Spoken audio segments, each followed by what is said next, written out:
My beloved child, stop where you are. This is not a moment to scroll past or listen halfway. Be ready, for I am coming for you today, and these words carry weight meant for your heart alone. I am speaking now because timing matters, because delay costs more than you realize, and because your spirit already knows something is shifting. Listen closely, not just with your ears but with a part of you that has been restless, waiting, watching. Do not treat this as background noise. Stay with me.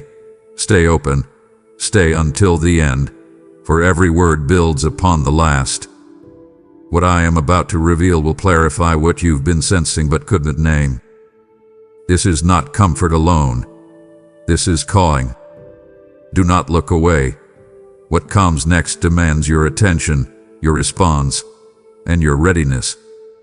My child, I need you to slow down long enough to hear this clearly, because the world has trained you to rush past moments that are meant to arrest you. This is not a coincidence. You did not just end up here. You were not randomly scrolling, randomly listening, or randomly pausing. I ordered this moment with intention. I aligned circumstances you cannot see. I delayed some things, disrupted others, and nudged your attention in subtle ways until you arrived right here, right now. And I know how quickly your mind tries to explain things away.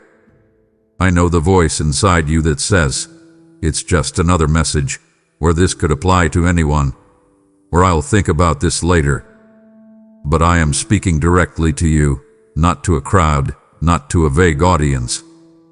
I am speaking to the real you, the one who feels the pressure of tomorrow before today is even finished, the one who lies awake some nights replaying conversations and wondering if you said too much or not enough, the one who carries responsibility quietly while others assume you're fine.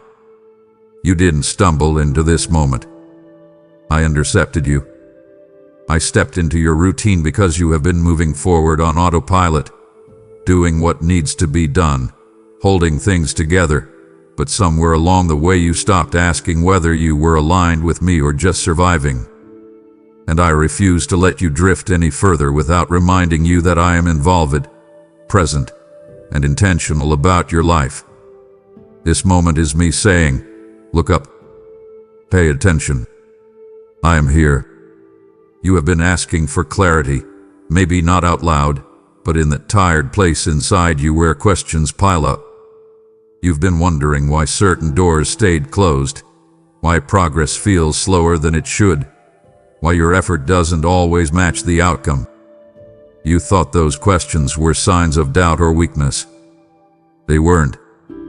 They were signals that your spirit was ready for more truth, more alignment, more awareness.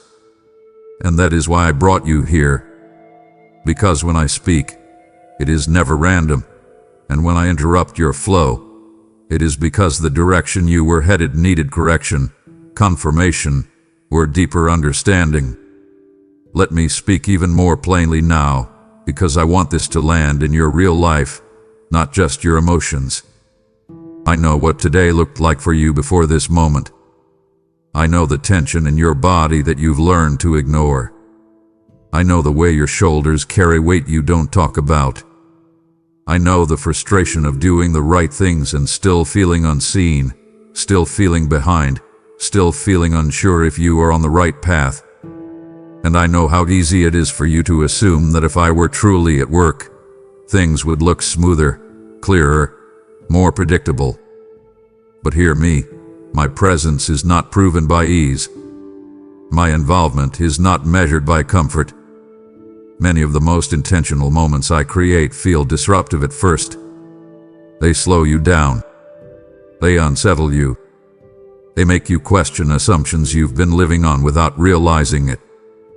That's what this moment is doing. You felt something when you stopped here, a pause, a nudge, a sense that you should stay. That wasn't curiosity. That was recognition. Something in you knew this wasn't random, even if your mind tried to argue otherwise. And I want you to understand why that matters. Because what I am preparing to do in your life requires awareness. It requires you to stop moving unconsciously, reacting automatically, assuming I am distant or silent. This moment is a marker, a line in the sand, a quiet but firm reminder that your life is not a series of accidents stitched together by effort and luck. It is being guided. But, hey, even the delays that frustrated you were not wasted. Even the confusion that humbled you was not meaningless. I was present in all of it, and I am present now, saying this clearly so you cannot miss it. You are not overlooked, you are not forgotten, and you are not wandering alone. This moment is not coincidence, it is contact. It is me stepping close enough for you to hear my voice without distortion. And before anything else can make sense, before the next steps are revealed, before direction becomes clear, you must let this truth settle deeply. I am here on purpose, and so are you. My child, let me say this plainly, because you have spent too long wondering if anyone truly sees you beyond the surface. I see you where you are, not where you pretend to be, not where others assume you are, not where you wish you were. I see you exactly as you are right now, in this moment, with all the tension you carry behind your eyes and all the strength you keep forcing yourself to show. I see the version of you that clocks in, shows up, responds, provides, smiles, and keeps going even when your heart feels tired and your spirit feels stretched thin. I see the silent calculations you make every day, how much energy you have left, how much patience you can afford, how much longer you can hold everything together without something slipping. I see the fear you rarely name out loud, the fear that you are doing everything you know how to do and still not moving fast enough, still not becoming what you thought you would be by now. You have wondered if I see the real you or just the effort you put forward. Hear me clearly now. I see both. I see the work of your hands and the weight in your heart. I see the prayers you pray with words and the ones you can't even form anymore. The ones that sound more like sighs than sentences. Nothing about you is invisible to me. Not your exhaustion. Not your confusion. Not the quiet disappointment you carry when your expectations don't match your reality. You have been asking yourself, does God really understand what this feels like? And I am answering you now, yes. I understand because I am with you in it. I am not watching from a distance. I am present in your ordinary moments, standing with you in the middle of responsibilities that don't pause just because you feel overwhelmed. I see you where you are, and I have not misjudged you, overlooked you, or forgotten you. And I need you to understand why this matters so deeply. Because when you believe you are unseen, you start living like you are alone. You start carrying things you were never meant to carry by yourself. You start pushing instead of trusting, striving instead of listening, enduring instead of resting. You tell yourself, I just have to get through this, without realizing that I am not asking you to merely survive. I am inviting you to be aware of my presence with you right now. I see the pressure you feel at work, the sense that you must constantly prove your value just to stay in place. I see the dynamics in your family, the unspoken tensions, the roles you've been assigned without discussion, the expectations that quietly weigh on you. I see how often you feel like the responsible one, the steady one, the one others lean on, even when you yourself need support. And here is the truth you need to hear. Your strength has not gone unnoticed. Your endurance has not been ignored. But you are not meant to live as if being strong means being unseen. I am calling you out of that lie.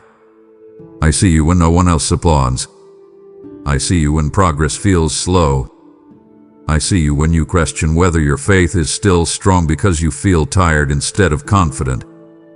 Feeling weary does not mean you are failing. It means you are human, and you are carrying more than you admit.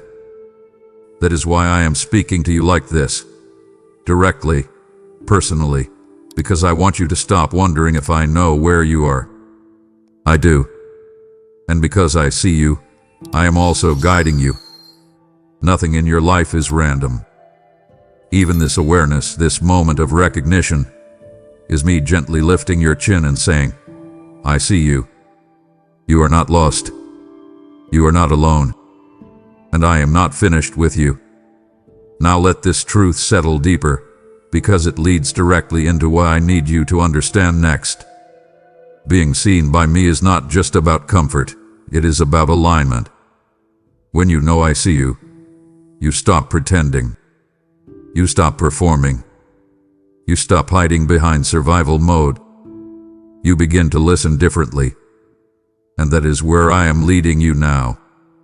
My child, today is not like other days, even though it may look ordinary on the surface. You woke up, moved through routines, handled responsibilities, and the world kept spinning as usual. But underneath what looks familiar, something has shifted. This is not just another day to get through. This is an appointed moment. There are days you endure, and there are days that mark you. Today is a marker. Heaven has leaned closer. My presence is pressing in with intention. And I need you to hear this, because you have learned to treat days as interchangeable, one blending into the next, without realizing that some moments are designed to change how you move forward. Today carries weight. Today carries invitation. Today carries urgency, not the kind that produces panic, but the kind that calls you to attention. I am not rushing you. I am waking you up.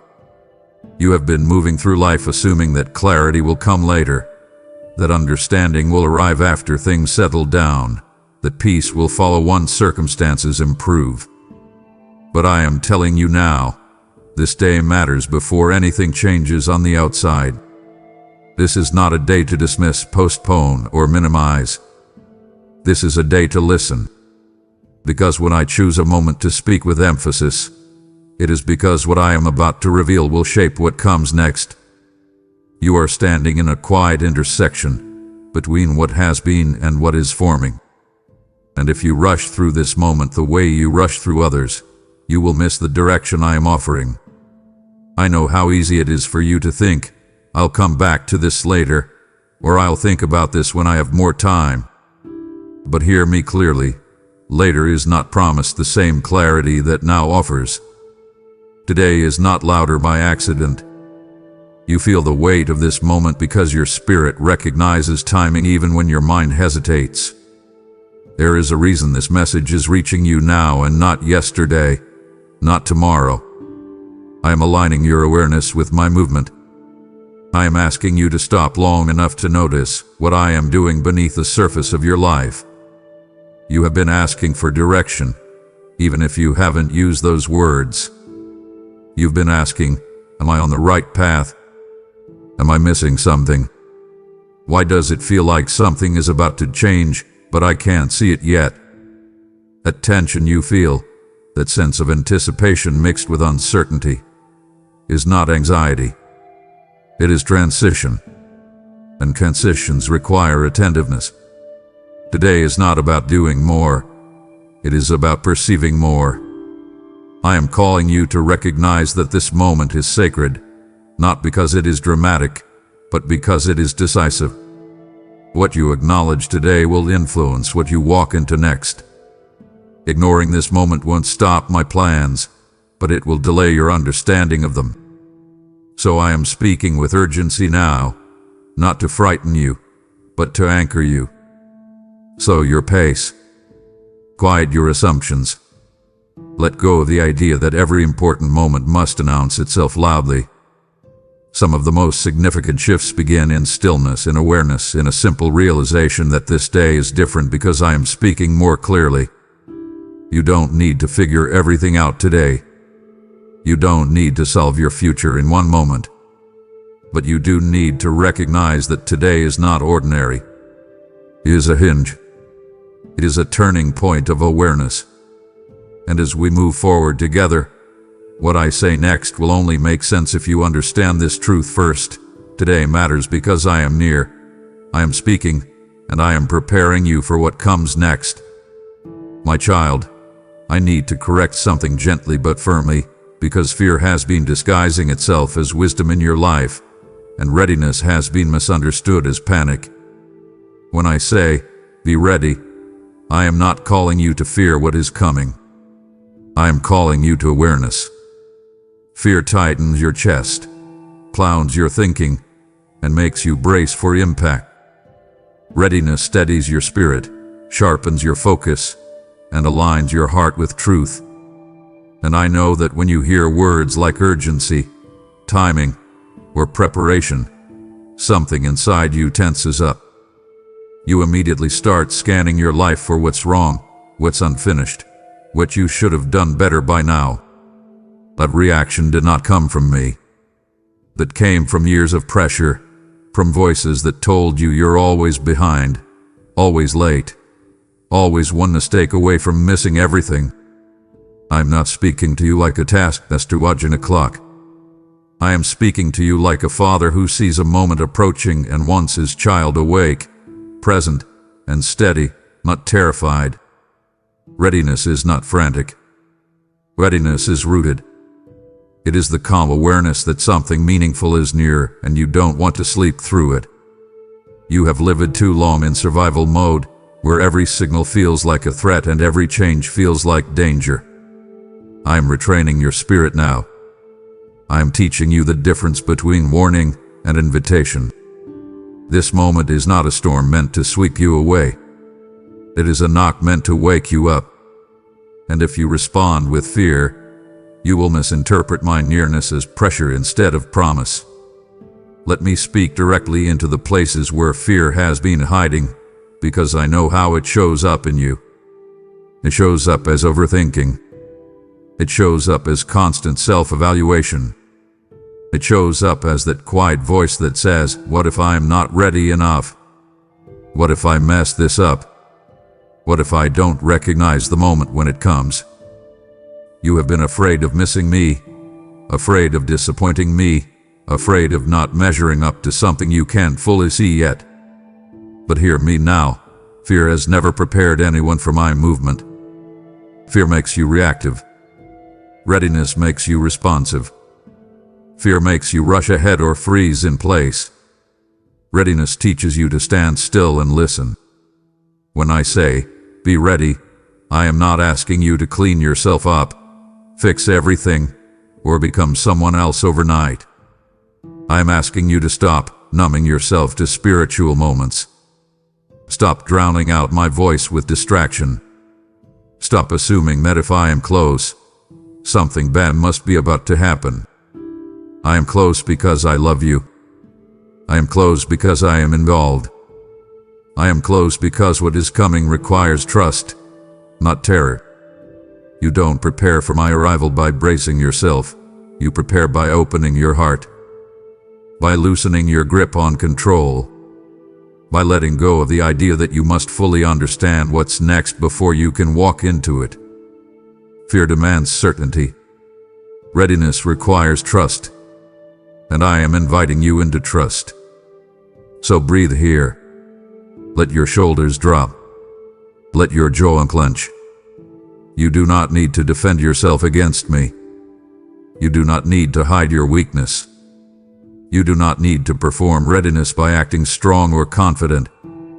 Readiness begins when you stop running from my voice and stop assuming my urgency means danger. I am not coming to expose you. I am coming to align you. I am not coming to overwhelm you. I am coming to steady you. And the reason I am addressing fear now is because fear will try to hijack everything I say next. It will whisper that you're not ready enough, not holy enough, not disciplined enough. But fear lies by exaggeration, by distortion, by urgency without love. My voice carries urgency with peace, clarity with compassion, authority with care. Learn to recognize that difference, because it will protect you. Be ready, yes, but not afraid. Be alert, not anxious. Be attentive, not tense. Because when you stand ready in trust instead of fear, you will recognize me when I move, and you will not miss what I am about to do. My child, I am not shouting at you from a distance. I am not breaking down doors. I am knocking. And there is a reason I knock instead of force. Knocking requires response.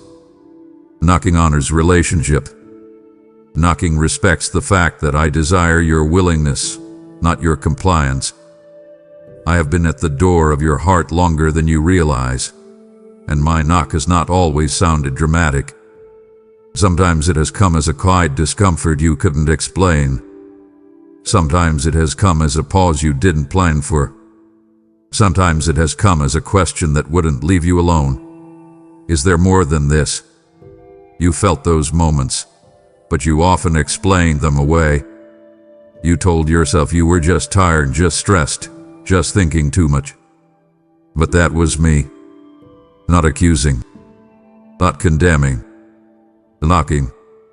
And I know why you hesitated to open. Because opening requires honesty. It requires letting me see what you've been managing behind closed doors. It requires admitting that you don't have everything figured out the way you've been presenting.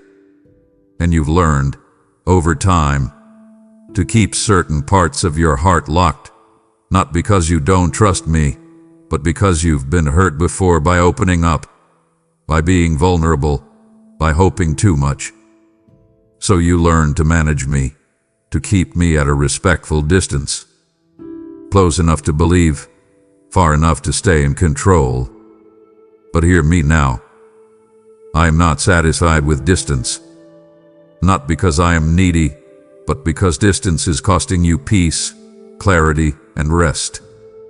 I am knocking now with greater clarity, not because I am impatient, but because timing matters. There are moments when a door must be open while the opportunity is present. You don't ignore a knock when you're expecting someone important. And something in you knows this knock is different. It carries weight. It carries familiarity. It carries that feeling that says this matters. And I need you to understand what opening the door actually means, because your mind immediately goes to extremes. You think opening the door means surrendering everything all at once, losing control, being overwhelmed, or being asked to do more than you can handle. That is not what this is. Opening the door means honesty. It means letting me into the rooms you've been cleaning up and the ones you've been avoiding. It means allowing me to speak into your decisions, not just your emergencies. It means listening when I challenge you, not just when I comfort you. You have invited me into your crises, but you have hesitated to invite me into your patterns. And patterns are where transformation happens. I am not knocking to visit. I am knocking to dwell. I want access not because I want to take from you, but because I want to free you from the exhausting work of carrying everything alone. So let me ask you plainly, as a father sitting across from his child, what are you afraid I will see if you open the door fully? A doubt. I already see it. The weariness. I already know it. The habits you're not proud of. They are not hidden from me. The questions you feel guilty for asking. I am not threatened by them. The door is not locked for my protection. It is locked for yours. And keeping it closed is costing you more than you realize. I am knocking now because I want you to experience closeness without fear, correction without shame, direction without pressure. I am knocking because what comes next in your life requires intimacy, not distance. Guidance flows where access is given. Peace settles where resistance ends. And I will not force the door, but I will keep knocking, because love is persistent, and this moment is important. Open the door not perfectly, not bravely, but honestly. Even a small opening is enough for me to step in and change the atmosphere. And once I am inside, you will realize I was never there to overwhelm you. I was there to bring rest. My child, you have felt it, even if you didn't have language for it. That inner stirring did not come from restlessness or imagination. It did not come from boredom or anxiety, and it certainly did not come from fear. It came from me. You felt it when familiar routines suddenly felt thin, like they no longer held the same meaning. You felt it when things that once distracted you stopped working the way they used to. You felt it when silence became louder than noise, when success didn't quiet your questions, when progress didn't settle your soul. That stirring showed up in moments you couldn't explain, when you paused in the middle of your day and felt an unexpected heaviness, or when your chest tightened for no obvious reason, or when a quiet urgency pressed against you without panic but with insistence. That was not pressure. That was awakening. I was touching something deeper than your thoughts. I was stirring your spirit, shaking loose what had grown comfortable but misaligned. And I know you tried to talk yourself out of it. You told yourself you were just tired, just stressed, just overthinking. But the stirring remained. It followed you into your quiet moments, into your prayers, into the space between tasks. Because once I awaken something, it does not go back to sleep easily. That stirring was me saying, there is more ahead, and you cannot enter it halfway. It was me signaling that the season you were in had done its work and something new was approaching, not yet visible, but already active. And here is why the stirring matters so much. It is preparation, not punishment. You have been conditioned to associate inner disruption with danger, with loss, with something going wrong. But not every disturbance is destructive. Some are directional. I stir what I intend to move. I unsettle what I intend to realign. I awaken what I intend to use. You felt the stirring because you were getting too comfortable carrying things you were never meant to normalize. Emotional weight, spiritual dullness, quiet compromise, low expectations. You were surviving, yes, but you were no longer fully attentive. And I love you too much to let you drift into numbness. That stirring was not me rushing you. It was me drawing you closer. It was me saying, pay attention to what no longer fits. The frustration you've been feeling with yourself. The sense that something needs to change but you don't know what yet. That is not failure. That is transition. And transitions always begin internally before anything shifts on the outside. I am stirring your discernment. I am sharpening your sensitivity. I am waking you up to my nearness. Because what is coming next in your life cannot be entered casually. It requires awareness. It requires listening. It requires you to stop dismissing spiritual signals as emotional noise. So don't fight the stirring. Don't numb it. Don't drown it out with busyness or distraction. Sit with it. Ask me what it is pointing to. Let it do its work. A stirred heart is a prepared heart. A restless spirit, when guided by me, is not instability. It is movement. You are not losing peace.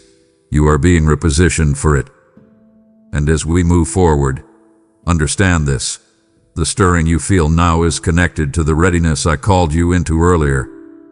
It is all part of the same conversation.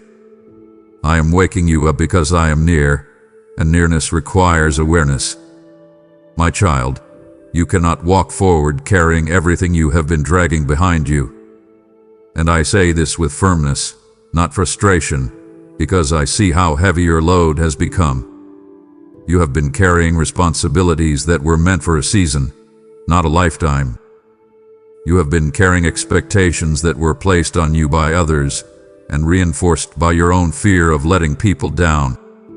You have been carrying guilt over things I already forgave, regret over things you cannot change, and pressure to become someone faster than transformation allows. And you've done it quietly. You rarely complain. You rarely ask for help. You tell yourself that strength means endurance, that faith means pushing through, that rest must be earned. But hear me now. What you are carrying is not a badge of honor. It is a burden I never assigned to you. And readiness requires release. You cannot receive what I am bringing with clenched fists and tense shoulders. You must lay some things down, not later, not eventually, but now. I know what you're afraid of when I say this. You're afraid that if you lay things down, everything will fall apart. You're afraid that if you stop holding it all together, no one else will step in. You're afraid that rest will look like irresponsibility, that surrender will look like failure. But that fear has been feeding the weight on your back. You have been acting as if everything depends on you, as if one misstep will undo everything you've built. That is not faith. That is pressure masquerading as responsibility. I am asking you to lay down what you were never meant to carry alone. Lay down the need to control outcomes. Lay down the habit of replaying past mistakes. Lay down the constant self-judgment. Lay down the belief that you must always be strong to be worthy. You do not have to collapse to release. You do not have to break to surrender. You simply have to trust me enough to say, "This is too heavy for me, and I'm too knee pretending it's not." I am not offended by your limits. I designed them, and honoring them is not weakness, it is wisdom. So here is what I want you to do, not symbolically, but practically. Notice where your body tightens when you think about the future. Notice what drains you every time it comes to mind. Notice the conversations you keep replaying, the expectations you keep trying to meet, the standards you keep punishing yourself with. Those are the weights. Name them, acknowledge them, and then release them to me deliberately. Say, "I am done carrying this." You are not quitting. You are realigning. You are making room. Because what I am bringing into your life will not crush you, but it will require space. And space is created through release. I am not asking you to give up responsibility. I am asking you to give up false responsibility. The kind that keeps you anxious, exhausted, and spiritually dull. Lay it down. Let your shoulders relax. Let your breath deepen. You were never meant to carry the weight of your entire life alone. And as you release what is weighing you down, you will feel it, not all at once, but steadily. Lightness, clarity, readiness. Because a heart that is free is a heart that can move, and I call. My child, one of the deepest misunderstandings you have carried is the belief that I am distant when life feels unclear. You have measured my closeness by your emotions, by outcomes, by whether prayers seemed answered quickly or not. And when things slowed down, when silence stretched longer than you expected, you quietly assumed I had stepped back. But I need you to hear this clearly now. I am closer than you think. I have not moved away from you. I have not withdrawn my attention. I have not grown quiet because I lost interest.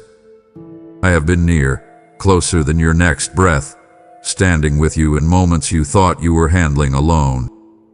I was there in the mundane hours that felt spiritually empty.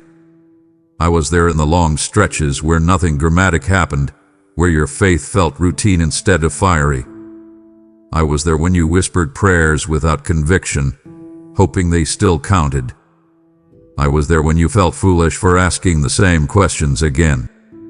And the reason you didn't always feel me is not because I was absent, but because closeness does not always announce itself with intensity. Sometimes closeness is steady. Sometimes it is quiet. Sometimes it is the calm presence that holds everything together while you assume nothing is happening. You have been trained to expect my nearness to feel overwhelming, emotional, unmistakable. But often, my nearness feels like support you only notice once you stop struggling against it. I have been carrying you in ways you didn't recognize because you were focused on how heavy things felt, not on why you hadn't collapsed under the weight. Let me speak into the specific places where you felt alone, because those are the places where you misjudged my distance. When you made decisions without clear confirmation and worried afterward if you chose wrong, I was there.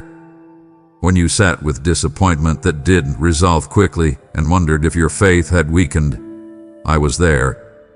When you looked around and thought others seemed more certain, more confident, more spiritually together than you, I was there. You assumed closeness meant clarity, but sometimes closeness means companionship through uncertainty. You assumed closeness meant answers, but sometimes it means endurance. I did not step away because you were unsure. I stayed close so you wouldn't face uncertainty alone.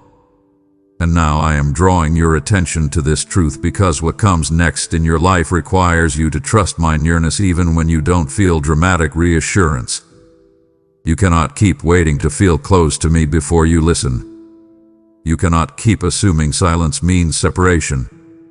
I am closer than you think, and I am speaking now to recalibrate your awareness. Closeness is not something you earn by spiritual performance. It is something you recognize by stillness.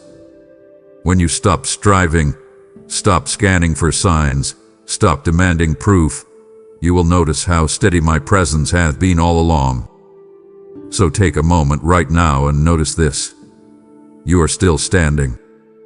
You are still breathing. You are still searching for truth instead of surrendering to numbness.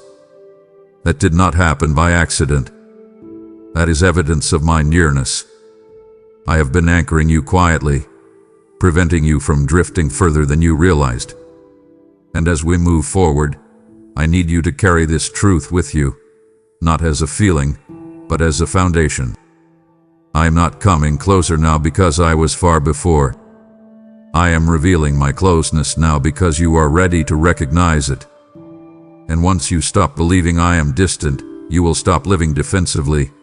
Stop overcompensating. Stop carrying weight that trust would release. I am here.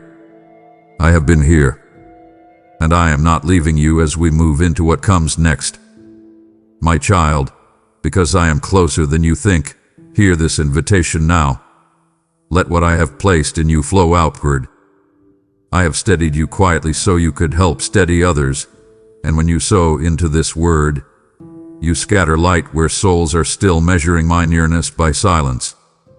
As it is written, those who sow in tears will reap with shouts of joy. And I say to you now, your giving carries my voice into hearts that are still waiting to breathe again.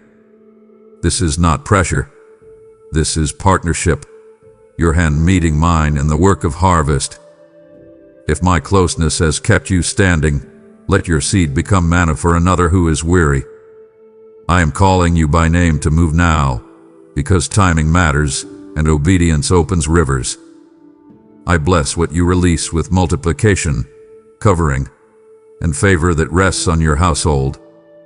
Act now, give through Super Thanks, join the membership, or sow by PayPal, and do it today. My child, when you hear the word holiness, I know what rises inside you. Doubt, hesitation, a quiet fear that this is where expectations become unbearable and standards become impossible.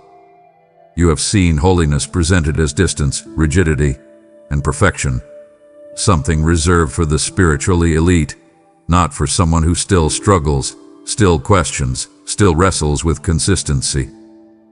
But I am calling you to holiness in a different way, and I need you to listen without letting old definitions shut your heart. Holiness is not about pretending you don't struggle. It is about refusing to make peace with what slowly pulls you away from me. Holiness is not isolation from the world. It is alignment with truth while living in it. And this call is coming now because readiness without holiness becomes confusion. Awareness without alignment becomes noise. I am not calling you to be flawless. I am calling you to be honest. I am calling you to stop excusing what dulls your spirit, drains your sensitivity, and keeps you spiritually half-awake. There are things you have tolerated because they felt small, manageable, familiar. But small compromises accumulate. Familiar patterns shape direction. And I love you too much to let you drift subtly away while telling yourself everything is fine. Let me name this clearly so you don't misunderstand me.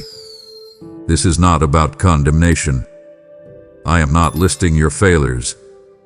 I am not counting your missteps. I'm pointing to alignment. There are thoughts you entertain that erode trust. There are habits you excuse that weaken discipline. There are voices you allow that distort truth. You know this already. You have felt the discomfort, the inner resistance, the sense that something needs to change. And that discomfort is not shame. It is conviction. Conviction is love refusing to let you settle. Conviction is clarity breaking through comfort. I am calling you to holiness because holiness clears your vision. It sharpens your hearing. It strengthens your ability to recognize my voice amid the noise. You cannot walk into what I am preparing for you while clinging to patterns that belong to who you were, not who you are becoming. This is not about trying harder. It is about choosing differently. It is about saying, this no longer fits who I'm aligning with. And yes, it will feel uncomfortable at first. Growth always does. But discomfort in obedience leads to freedom, while comfort in compromise leads to dullness. So hear me carefully now, as a father who desires your fullness, not your fear. Holiness is not withdrawal. It is clarity. It is choosing truth over convenience, integrity over ease, obedience over impulse. It is not about cutting yourself off from life. It is about cutting away what quietly steals life from you. I am calling you higher not because you have failed, but because you are ready. And readiness always invites refinement. This call to holiness is not separate from everything else I have been speaking. It flows from it. If I am close, if this day is appointed, if you are being stirred, then alignment must follow. And I will not leave you to figure this out alone. I will guide you step by step, conviction by conviction, choice by choice. You do not need to become holy overnight. You need to become willing today. And willingness is where transformation begins. My child, I need to speak to you with clarity now, because delay has become your quiet refuge. Not rebellion, not defiance. Delay. You have learned to say soon instead of now, later instead of yes, and I'll think about it instead of I hear you. And you didn't do this because you stopped loving me. You did it because delay feels safer than decision. Delay gives you the illusion of control. It lets you feel faithful without having to move, spiritual without having to change, aware without having to respond. But hear me clearly now. Delay has a cost. Not because I am impatient, but because timing matters. You have mistaken my patience for permission to postpone. You have assumed that because I am gracious, moments remain open indefinitely. But there are windows that do not stay open forever, not because my love expires, but because seasons shift. And this is one of those moments where delay will not protect you. It will only dull you. You feel the urgency now because your spirit knows something your mind has been resisting. You are standing at a threshold, and thresholds demand response. You cannot remain half in, half out without becoming stuck. You cannot keep circling the same questions without choosing a direction. I am not asking you to rush blindly. I am asking you to stop hesitating when clarity has already been given. You know what you have been putting off. You know the obedience you keep ego-hating. You know the conversation you keep avoiding, the habit you keep excusing, the step you keep postponing because it feels inconvenient, uncomfortable, or uncertain. And I am speaking now because the longer you delay, the heavier it becomes to move. Let me be direct with you because you respect honesty. Delay has been draining you. It has been keeping you mentally busy but spiritually stagnant. You replay possibilities instead of walking in purpose. You analyze instead of act. You wait for conditions to feel perfect before responding, not realizing that obedience often precedes clarity, not the other way around. You have been telling yourself that waiting is wisdom, but wisdom is not avoidance. Wisdom knows when a moment has ripened. Wisdom recognizes when repeated prompting is no longer an invitation but a call. And I have been calling you. Gently at first, quietly in the background. Now clearly, unmistakably. You feel the pressure because the moment is pressing you toward decision. And I need you to understand this. Delay is not neutral. It shapes you. It trains you to hesitate when I speak. It teaches your heart to second-guess my voice. And over time, it makes obedience feel foreign and response feel heavy. I do not want that for you. I want you responsive, not reactive, decisive, not defensive, trusting, not stalled. You have already spent enough time preparing mentally. You have gathered enough awareness. You have sensed enough confirmation. Now comes the part that fear resists but faith requires: movement. So hear me now, without softening this. You not delay any longer. Not because I will withdraw if you hesitate, but because what I am preparing to release requires motion. Delay will not disqualify you, but it will exhaust you. It will keep you circling instead of crossing over. And I want you free, not tired. I want you aligned, not anxious.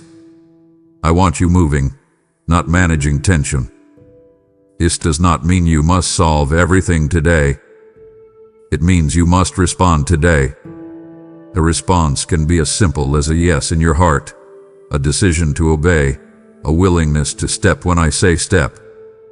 Stop waiting for the feeling of readiness. Readiness is built by response, not before it. And as you move, even imperfectly, you will feel it, the shift, the relief, the clarity that delay was blocking. This is the moment to say, I will not postpone obedience anymore. And when you do, you will realize I was not rushing you. I was leading you out of stagnation and into life. My child, understand this deeply now, because it will anchor you as everything else unfolds. I am coming with purpose. Not impulse, not emotion, not reaction. Purpose. Every time I draw near, it is intentional. Every time I speak with urgency, it is directional. I do not interrupt your life to create confusion. I step into your life to bring alignment. And you need to know this, because part of you has been bracing for disruption instead of expecting meaning. You've assumed that if I move, things will scatter, change abruptly, or feel unstable. But when I come, I bring order. I bring clarity. I bring intention. You have lived long enough reacting to circumstances, adapting to pressure, adjusting to demands placed on you by others. Now I am stepping forward to recenter your life around my purpose instead of your survival. And that is why this moment feels weighty. Purpose carries gravity. It pulls things into alignment. It exposes what doesn't fit. It reorders priorities. And that can feel unsettling before it feels peaceful. But do not mistake reordering for chaos. This is not disruption without direction. This is me bringing focus to what has been scattered. I am coming with purpose, because you have reached a point where drifting is no longer an option.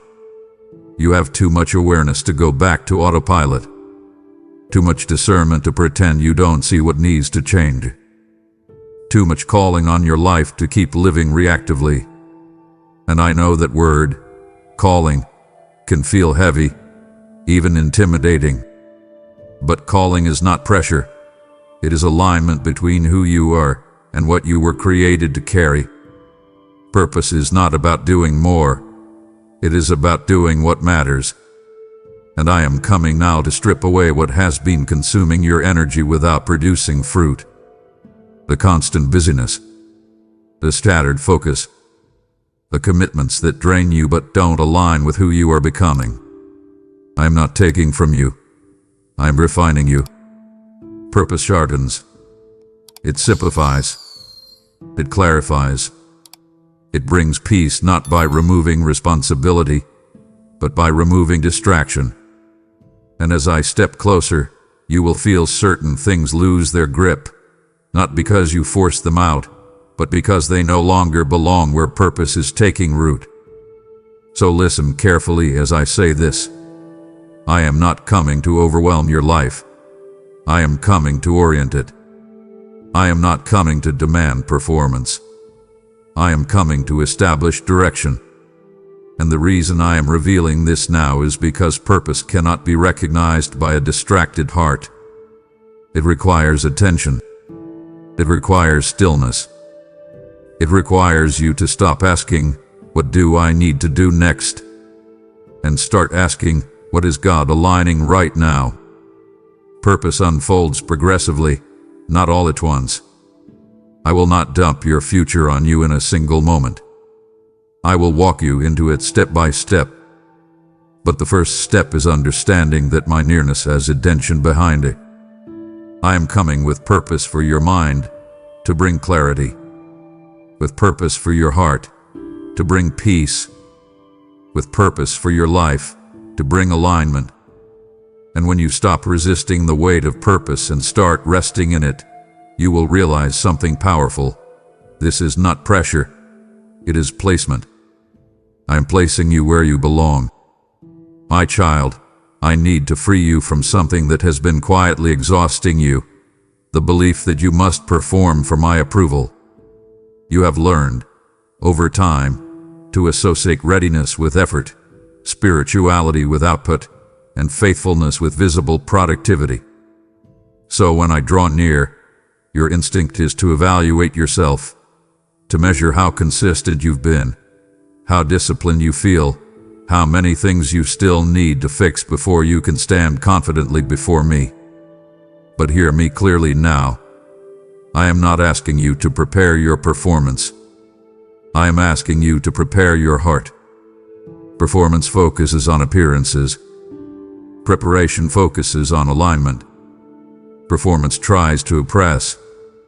Preparation allows transformation. And the reason I am speaking to you this way now is because performance will collapse under the weight of what I am bringing, but a prepared heart will stand steady. You have spent enough time trying to be strong, trying to be right, trying to be spiritually together. That striving has not made you more ready. It has made you more tired. I am not impressed by your ability to hold it all together. I am drawn to your willingness to be honest. I am not measuring your output. I am examining your openness. Let me speak directly into the internal pressure you feel when you think about me moving closer in your life. You immediately start listing your shortcomings. You think about your inconsistency, your wandering focus, your unanswered questions. You wonder if you've disqualified yourself by not being disciplined enough, bold enough, prayerful enough. And that mindset reveals something important. You have been approaching me like a judge instead of a father. Performance makes you defensive. It makes you hide weakness instead of healing it. It keeps you busy correcting behavior without addressing the heart beneath it. But I am not asking for a cleaned-up version of you. I am asking for an available one. A prepared heart is not perfect, it is surrendered. It is willing to be searched. It is teachable. It is soft where it used to be guarded. I am calling you out of the cycle of trying harder and into the posture of listening deeper. When you prepare your heart, you stop asking, "Am I good enough?" and start asking, "Am I aligned?" Alignment produces peace. Performance produces anxiety. And you have felt that anxiety long enough. So let me show you what heart preparation actually looks like in your real life. It looks like slowing down when you feel rushed to prove something. It looks like choosing honesty over image. It looks like letting me speak into your motives, not just your actions. It looks like saying, "Search me," instead of saying, "Look at me." Preparing your heart means creating space. Space for conviction without shame. Space for correction without fear. Space for truth without defensiveness. And I know that feels vulnerable. I know it feels risky to stop performing and start opening. But vulnerability before me is safety, not danger. I already know you completely. Preparing your heart doesn't expose you to me. It aligns you with me. And as you do this, you will feel the shift. The pressure will lessen. The anxiety will loosen. The constant self-evaluation will quiet. Because you will realize something liberating. I was never asking you to impress me.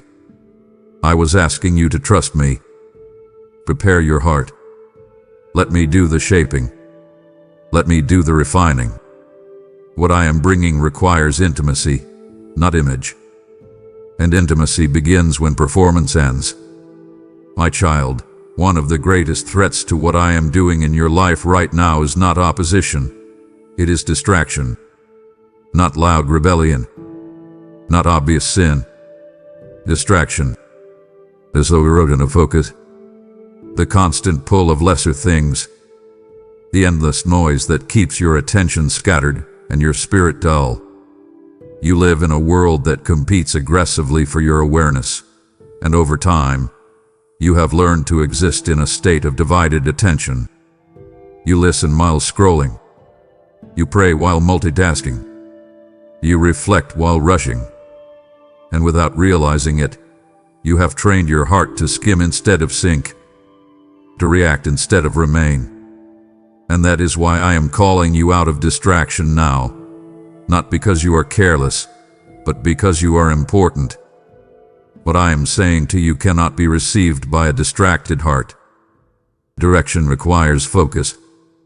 Relationship requires presence. Transformation requires attention. And I am not raising my voice to compete with the noise. I am asking you to turn the noise down. Let me be very specific here, because distraction often hides behind productivity. You are busy, but not always attentive. You are informed, but not always aligned. You consume content, ideas, opinions, and information constantly, yet your spirit rarely gets time to breathe. You jump from thought to thought, task to task, moment to moment, and at the end of the day you feel full but unsatisfied, tired but restless. That is the fruit of distraction.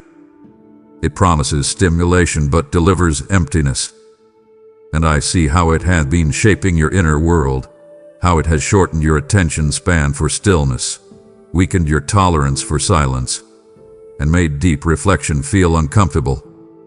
That discomfort is not a flaw. It is a signal that your spirit has been overcrowded. And I am calling you out because what I am about to do requires space to land. Seeds cannot grow in soil that is constantly being disturbed. My voice cannot be discerned clearly when it is competing with everything else you allowed equal weight. So hear me now, not as a command meant to restrict you, but as an invitation meant to free you. Choose focus again. Choose stillness again. Choose depth again. You do not need to disconnect from the world entirely, but you do need to disconnect from the lie that everything deserves your attention.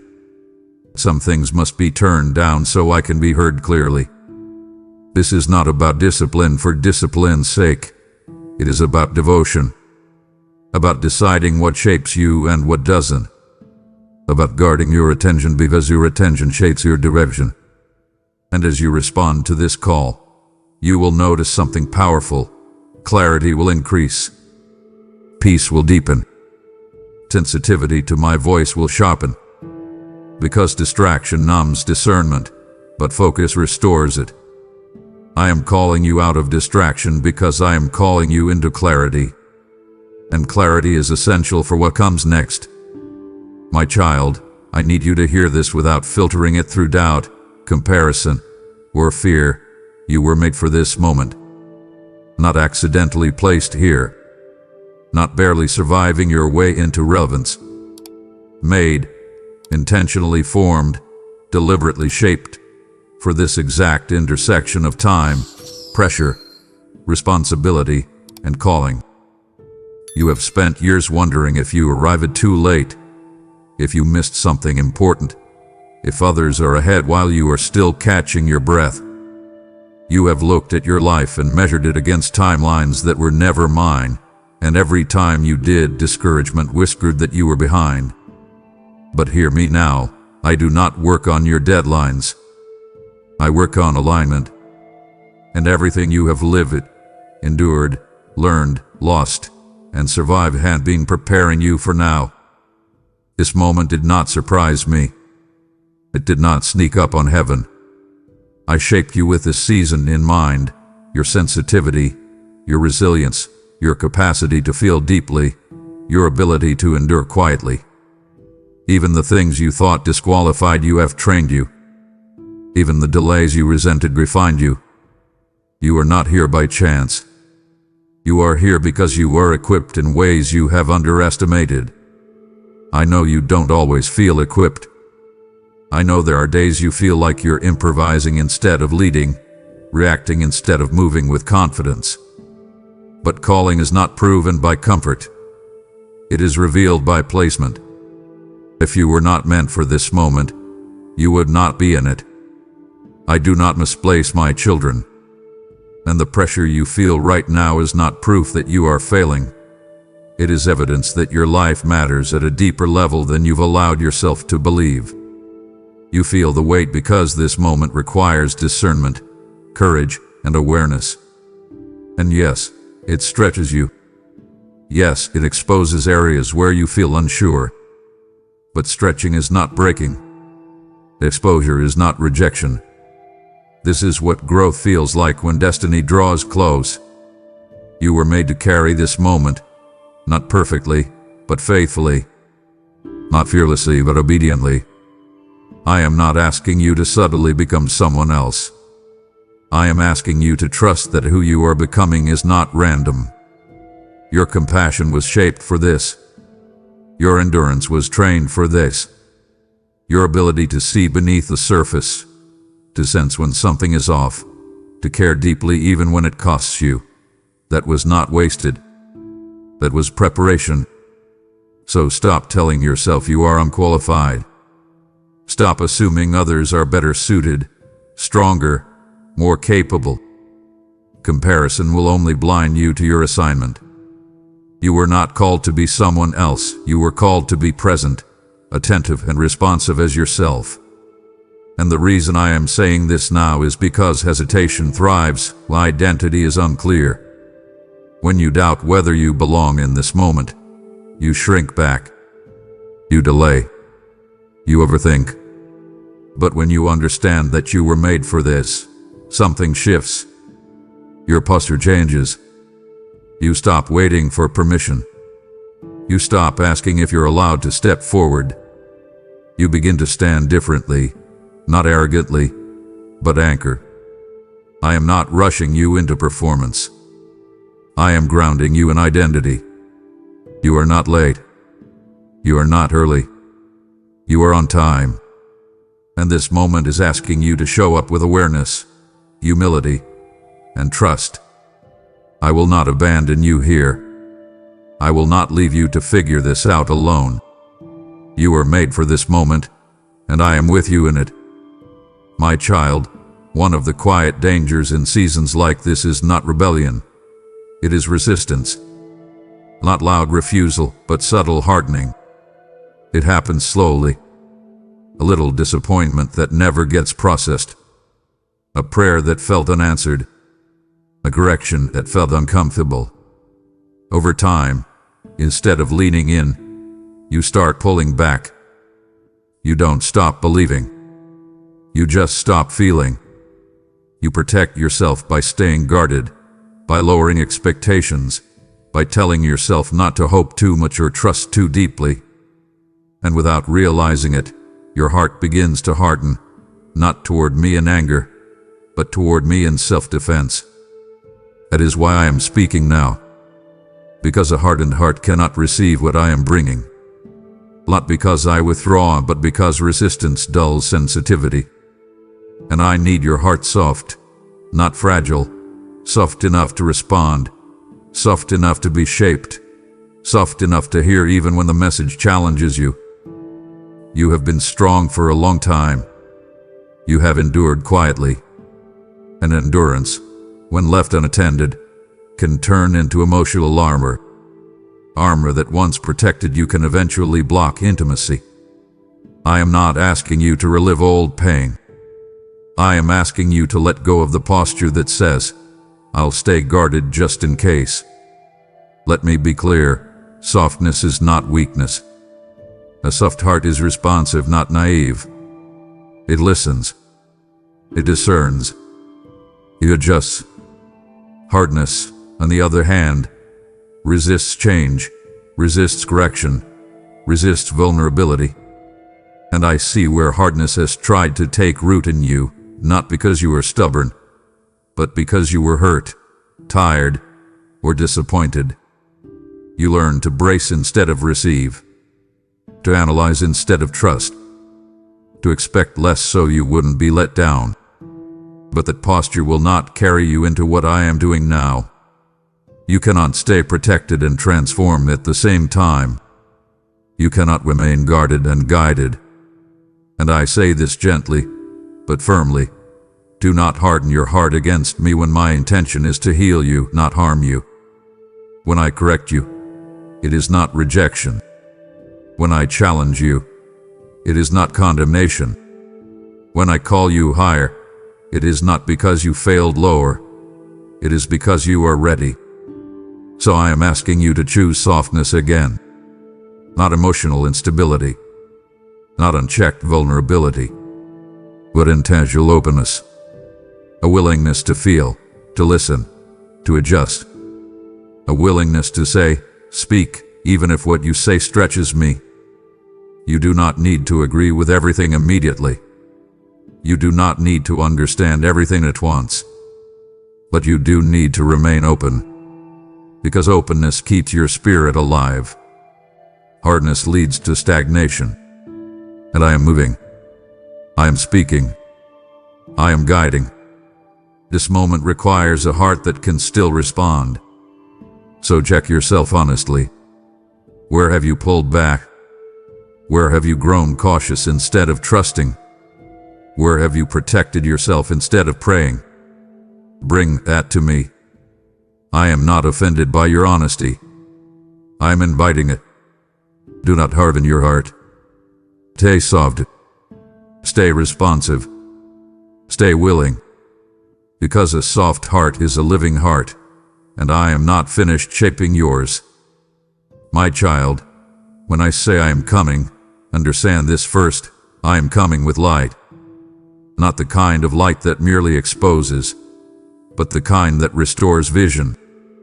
Not the kind that shames, but the kind that reveals truth so healing can finally begin. You have lived for a long time navigating shadows, uncertainty, half-answers, assumptions you learned to survive on. You learned how to function without clarity, how to make decisions with limited sight, how to keep moving even when you weren't sure where the path was leading. And you done well to endure. But endurance is not the same as illumination. Survival is not the same as sight. I am coming now to turn the lights on, not suddenly, not violently, but deliberately. Light always changes the atmosphere. It rearranges what once looked familiar. It shows you what was there all along but unseen. And that is why part of you feels both drawn and uneasy. Like removes the comfort of hiding, even when hiding was unintentional. But hear me clearly. Nothing in you is threatened by my light. Darkness lies. Light clarifies. Darkness confuses. Light orders. Darkness exaggerates fear.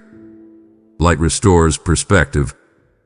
I am coming with light because you have carried too many questions alone, too many doubts in silence, too many assumptions that were never meant to shape your future.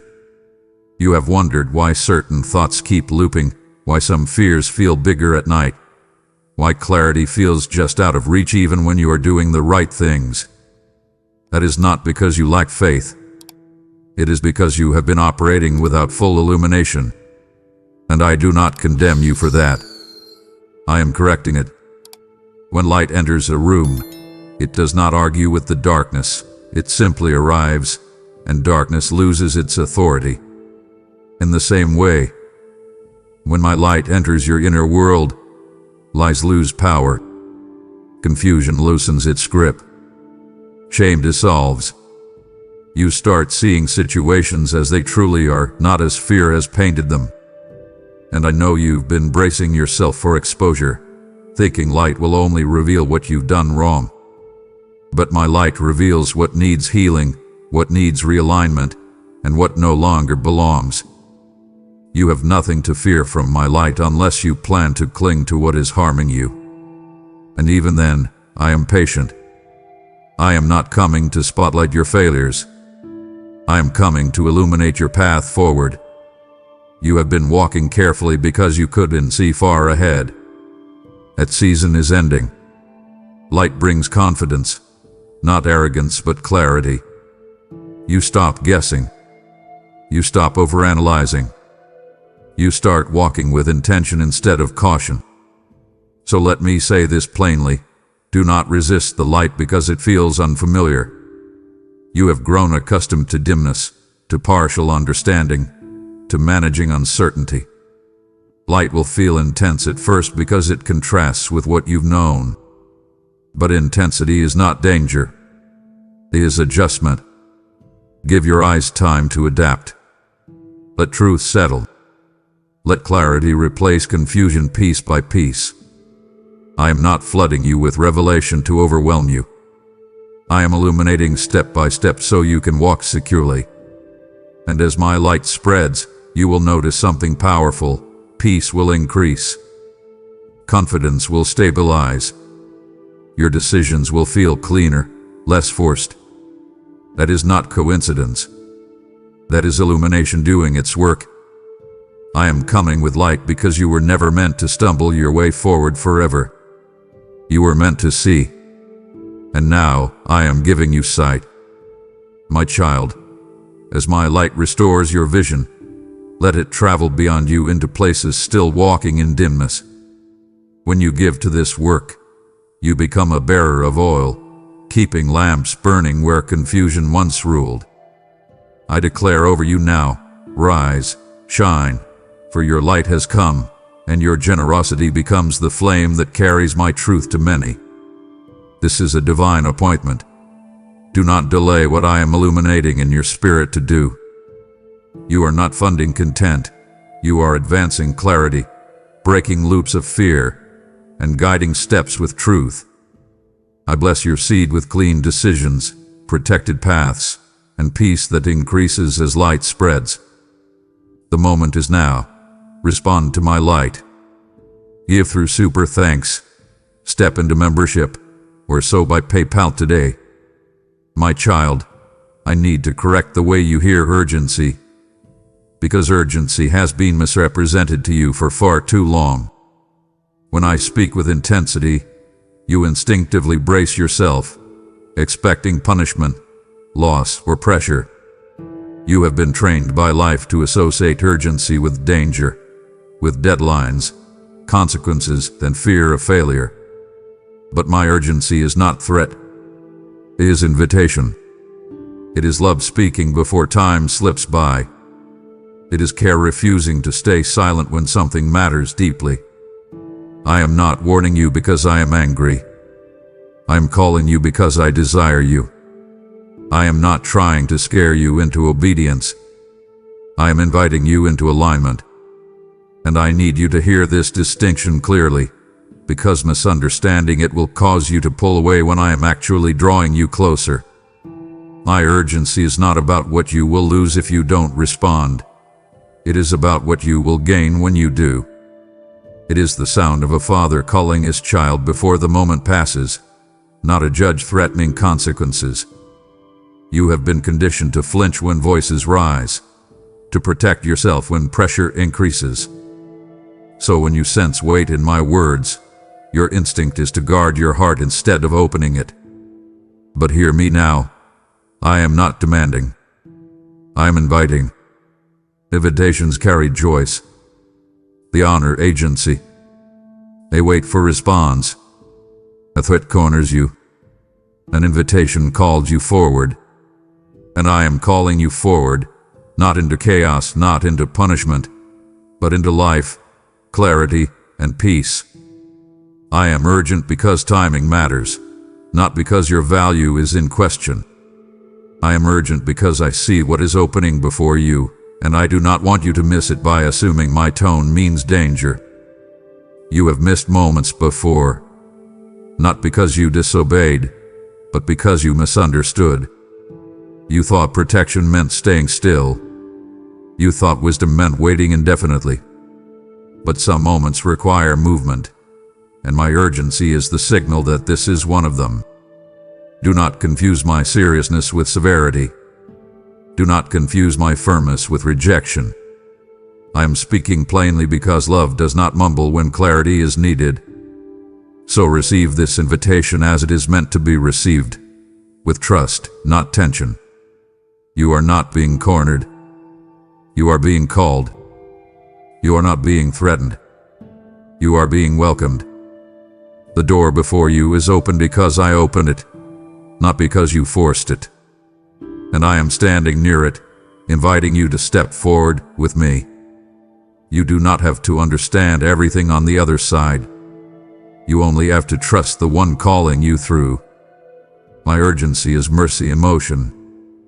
It is love refusing to delay when delay would cost you peace. It is guidance arriving before confusion settles in. And as you respond, not perfectly, not fearlessly, but willingly, you will feel it. Relief. Alignment. A sense that you did not mishear me after all. This is not a threat. This is an invitation. And it has your name on it. My child, readiness is not only about what you prepare to receive. It is also about what you are willing to release. And this is where your resistance has quietly lived, not in disbelief, not in rebellion, but in attachment. You have been holding on to things that once served you but no longer sustain you. Patterns that felt safe. Mindsets that help you survive. Roles that gave you identity when you didn't know who you were becoming. And I understand why letting go feels dangerous. You remember what it cost to gain these things. You remember the seasons when holding on was the only way you made it through. But hear me now. What once preserved you may now be preventing you. You cannot carry yesterday's tools into tomorrow's assignment. You cannot cling to familiar weight and still move freely into what I am bringing. Letting go is not loss when I am the one asking for it. It is transition.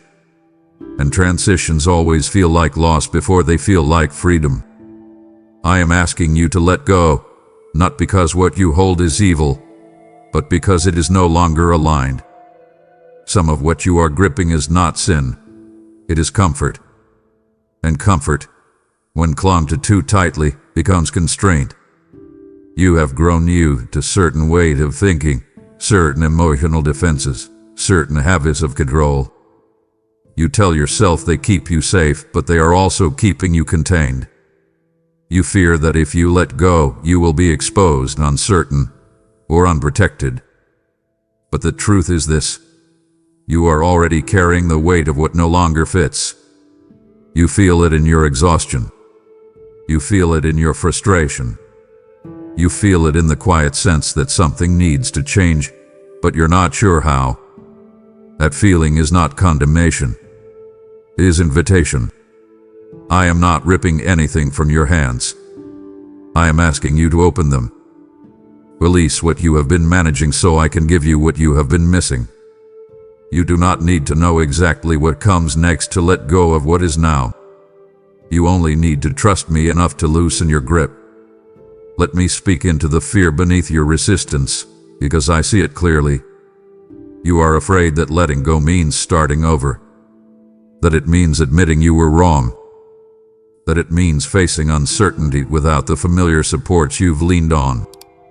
But letting go is not erasure, it is evolution. You are not undoing your past, you are honoring it by not letting it define your future. I am not asking you to forget what you've learned. I am asking you to stop living as if what you learned is all there is. Growth requires release. Freedom requires surrender. And surrender is not passive, it is courageous. It says, I trust you more than what I'm holding. And I will tell you this plainly. I will not ask you to release anything without replacing it with something better. I do not leave hands empty. I fill them with purpose, peace, and clarity. But first, they must be open. Be ready to let go. Not because you are weak, but because you are strong enough to trust me with what comes next. My child, I need you to understand this at a level deeper than thought, deeper than emotion, deeper than belief. I am coming for you personally, not for a crowd, not for an abstract group, not for an idea of who you should be. For you, the real you, the one who listens quietly, who wonders privately, who carries questions you don't always voice. This message has felt direct because it is. You have sensed that something about these words keeps finding you, keeps pressing past your defenses, keeps calling your attention back when you try to drift. That is not coincidence.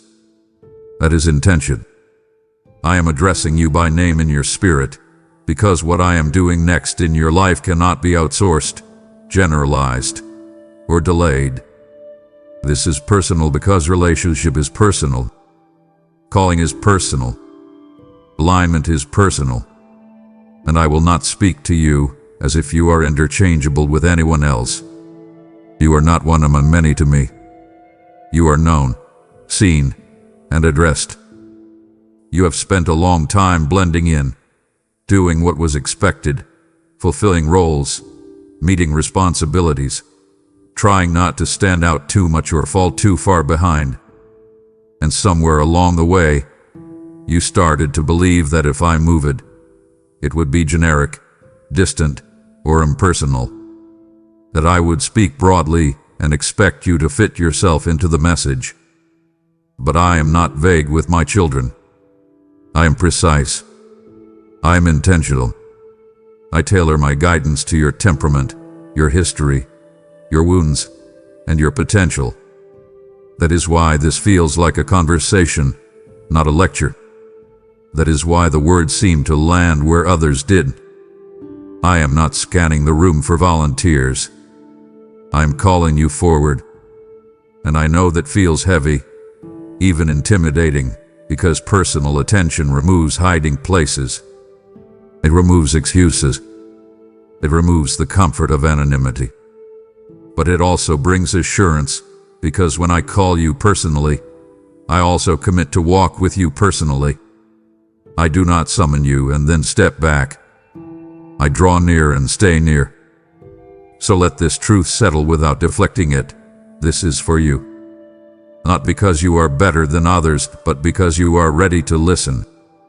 Not because you have everything together, but because your heart has stayed open enough to hear. I am coming for you personally to guide you, correct you, strengthen you, and walk with you into what comes next. You do not need to compare your calling to anyone else's. You do not need to measure your response against someone else's pace. This is between you and me. And as you respond, again, not perfectly, but honestly, you will feel the weight of isolation lift. Because personal calling brings personal companionship. You will no longer wonder if this applies to you. You will know. I am coming for you personally. And I am not leaving you to navigate this alone. My child, now I call you into a posture that sustains everything I have been speaking. Watchfulness joined with prayer, not frantic vigilance, not anxious scanning of the horizon. Watchfulness that is awake, aware, and anchored. Prayer that is honest, present, and relational.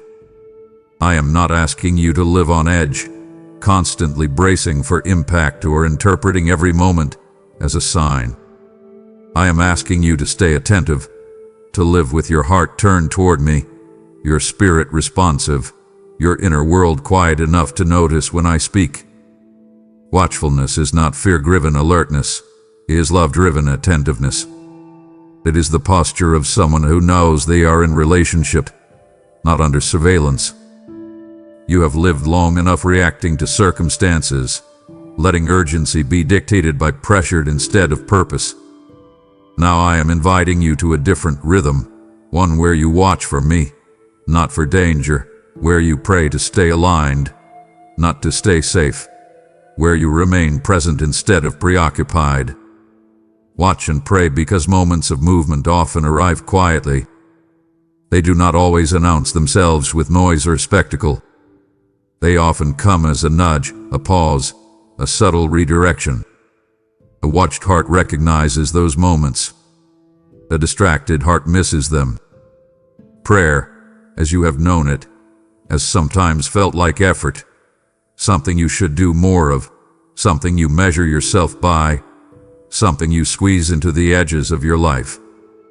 But prayer, as I am calling you into it now, is not performance. It is connection. It is conversation. It is the place where watchfulness is trained and trust is reinforced. Prayer keeps your heart soft. It keeps your motives clean. It keeps your awareness sharp. And I know you've struggled with consistency, with focus, with feeling like your prayers are strong enough or sincere enough. But hear me, prayer is not graded. It is received. You do not need eloquence. You need honesty. You do not need length. You need presence. Watch and pray means you stay in conversation with me as life unfolds, not retreating into silence when things get busy, not disappearing when things feel unclear. It means you keep coming back, again and again, even when your words are few. Especially when your words are few. Prayer anchors you when circumstances shift. Watchfulness keeps you aligned when options multiply. Together, they protect you from drifting into autopilot. So let me be practical with you here, because this is not a theory. It is a way of living. Watching means you pay attention to what stirs your spirit and what drains it. It means you notice when peace leaves and ask why. It means you recognize when something that once felt right now feels heavy. Prayer means you bring those observations to me instead of carrying them alone. You talk to me about your decisions before they become regrets. You invite me into your days, not just your emergencies. You pause before reacting. You ask before assuming. This posture will change how you move through life. You will stop feeling rushed by everything and led by nothing. You will start feeling guided, even when answers unfold slowly. Watch and pray because you are stepping into a season where discernment matters more than speed, where awareness matters more than effort, where relationship matters more than strategy. And I will tell you this: when you watch and pray, you will not miss me. You will recognize my timing. You will hear my direction. You will feel my peace steady you. This posture will keep you ready, not tense, not afraid, but awake and anchored. Stay watchful. Stay prayerful. I am near, and I am speaking. My child, everything I have said to you rests on this unshakable truth. I am faithful to my word. Not occasionally faithful. Not faithful when circumstances cooperate. Faithful, always, fully, without exception. You have lived long enough to see promises broken, timelines shift, and expectations disappoint. And those experiences taught you to guard your hope, to lower your expectations, to assume that even good words must be held loosely because they may not come to pass.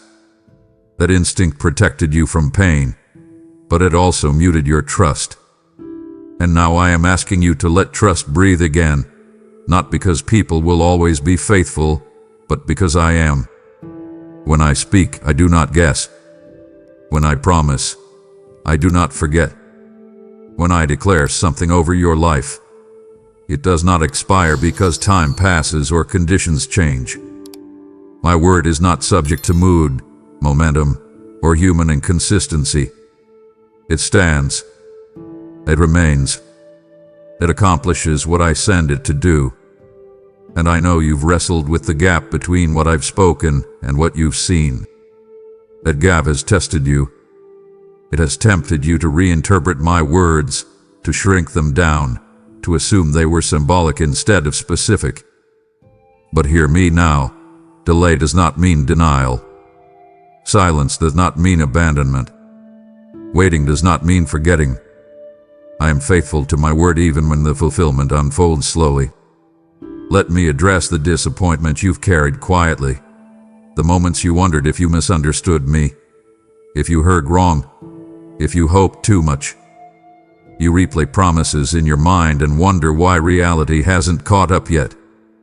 And part of you has stopped expecting, not because you stopped believing, but because expecting felt risky. But I am inviting you to trust my faithfulness again. Not naively, not blindly, but confidently. Faithfulness is not proven by speed, it is proven by consistency. And I have been consistent with you, even in ways you didn't recognize at the time. I have kept you when you could have fallen further. I have redirected you when you could have chosen paths that would have harmed you. I have sustained you when you felt close to giving up. Those were not accidents. Those were fulfillments you didn't label as promises, but they were. My word has been active in your life long before you recognized it as such. And the words I am speaking now are no different. They are not empty encouragement. They are declarations rooted in intention and power. So let this settle deeply. You can trust what I say. You can build on it. You can move in response to it. You do not need to hedge your obedience with skepticism. You do not need to protect yourself from disappointment by staying non-committal. I am faithful to my word, and my faithfulness does not waver when you struggle, doubt, or wait. It remains.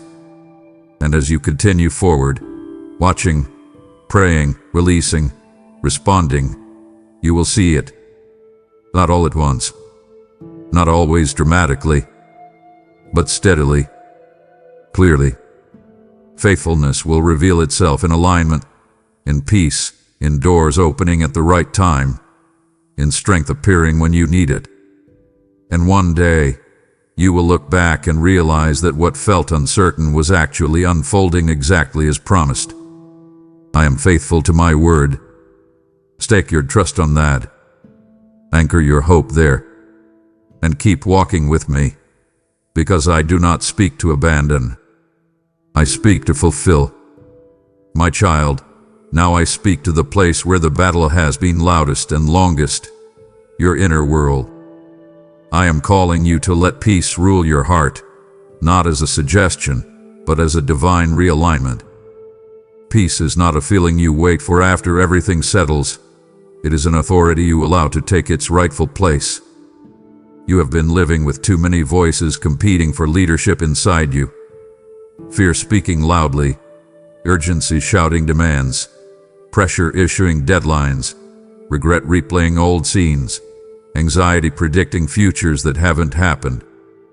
And in the noise, peace has been treated like a luxury instead of a ruler. But peace was never meant to visit occasionally. Peace was meant to govern. When peace rules, it decides what stays and what goes. It filters thoughts. It quiets lies. It slows reactions. It steadies your steps. And I know you have tried to find peace by resolving everything, by fixing circumstances, solving problems, and eliminating uncertainty. But peace does not come from control. It comes from trust. And trust does not grow when you try to manage everything. It grows when you surrender leadership of your heart to me. I am not asking you to ignore reality. I am asking you to stop letting chaos dictate your inner posture. Let peace rule, because peace is not passive.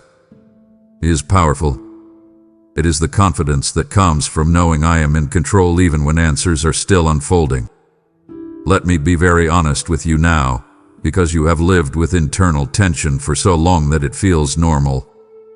You wake up bracing for the day. You fall asleep replaying conversations. You carry a constant low-level alertness, as if something is always about to go wrong. And you have learned to call that responsibility, maturity, or wisdom. But it is not wisdom to live in constant unrest.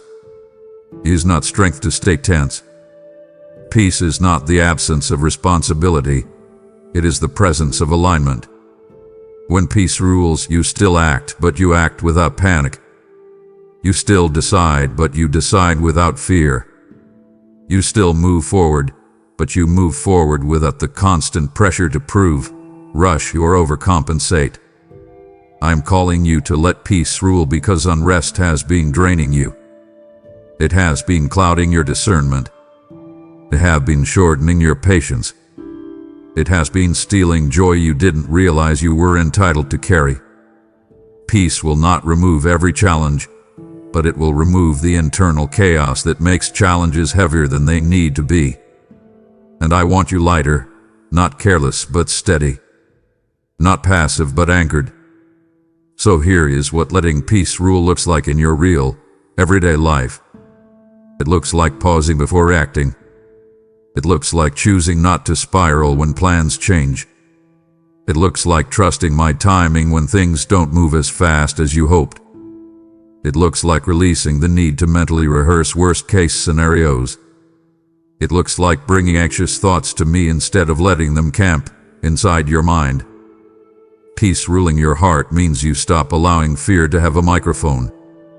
It means you stop giving anxiety authority over your decisions. It means you let my presence be the loudest voice inside you.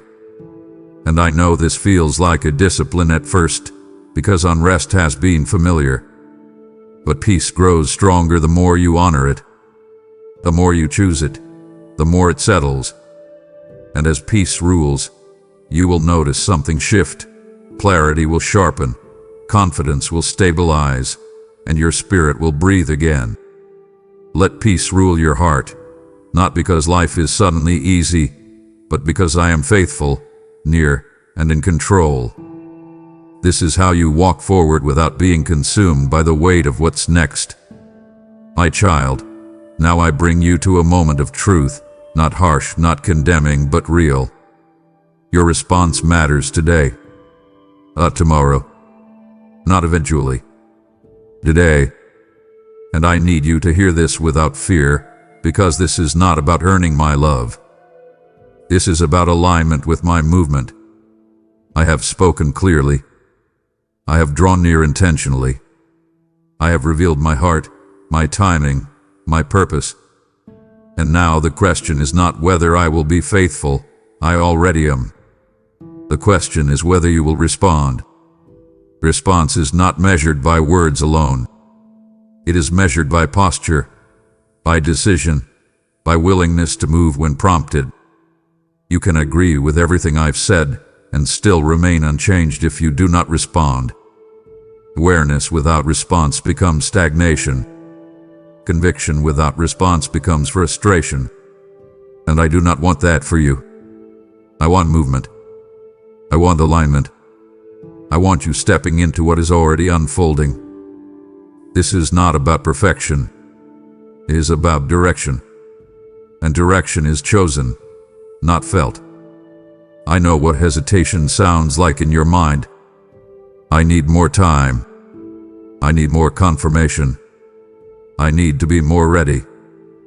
Those thoughts feel responsible, but they are often rooted in fear of commitment. Commitment makes things real. Commitment removes the safety of delay. Commitment says, I am choosing.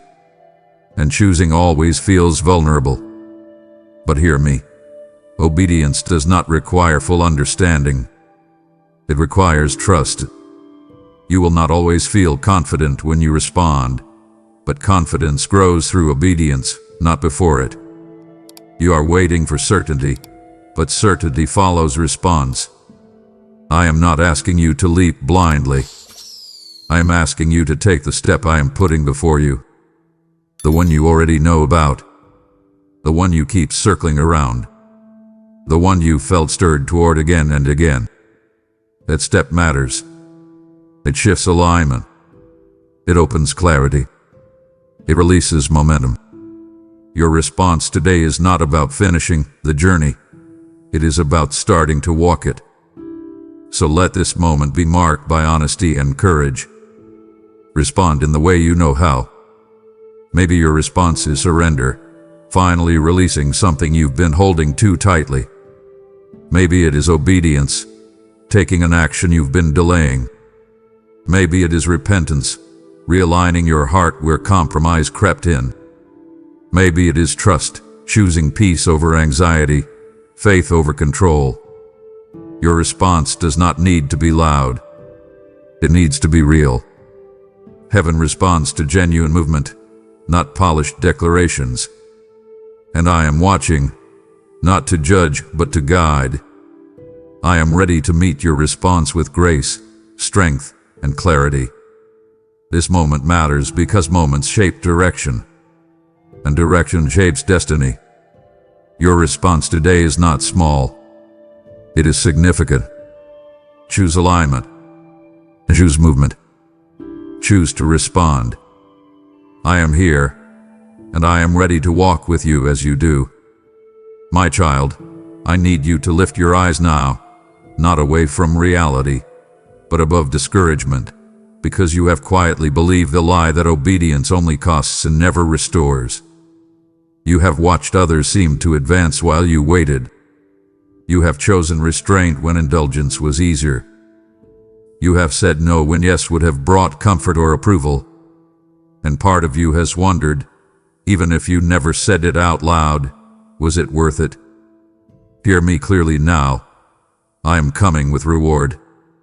Not as payment for performance, but as the natural outcome of faithfulness.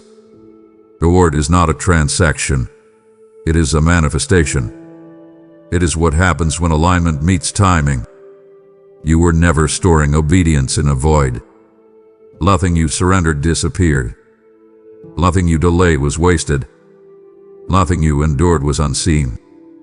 I have been keeping record, not coldly, not mechanically, but attentively, as a father who notices when his child chooses trust over ease. And now I am telling you this because I do not want you walking forward assuming sacrifice is all there is. Sacrifice prepares the ground. Your word reveals the harvest. You have defined reward too narrowly in the past. You thought it had to look like instant success, public recognition, or visible breakthroughs. But my rewards are deeper, stronger, and more sustaining than applause.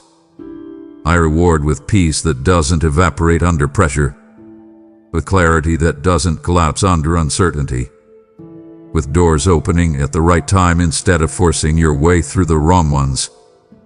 I reward with restoration of joy where disappointment once lived, with confidence that doesn't depend on validation, with relationships that are aligned instead of draining. And yes, there are tangible blessings too, but they come as overflow, not compensation. I am not repaying you for suffering. I am restoring you beyond it. You have been faithful in ways no one applauded. You stayed honest when shortcuts tempted you. You stayed open when bitterness would have been easier. You stayed present when quitting felt justified. And you need to know this now because the enemy would love you to believe that endurance only leads to exhaustion. That lie is breaking. Faithfulness produces fruit. Obedience positions you for increase. Waiting sharpens discernment. You were not being withheld from, you were being prepared for. So do not lower your expectations now. Do not brace yourself for disappointment. Do not assume that what comes next will look like more of the same. I am coming with reward because reward confirms direction. It strengthens trust. It reminds you that walking with me is not an endless uphill climb without rest. You will see it, not all at once, not in every area immediately, but you will recognize it. Things will begin to align more naturally. Resistance will lessen. Peace will deepen. Provision will appear where strain once lived. And when you look back, you will understand that timing was not punishment. It was precision. I am not rewarding you because you earned my favor. You already had that. I am rewarding you because you trusted me when you could have chosen otherwise. Receive this without guilt. Expect it without arrogance. Walk forward knowing that obedience was never empty. It was seed. And the harvest is approaching.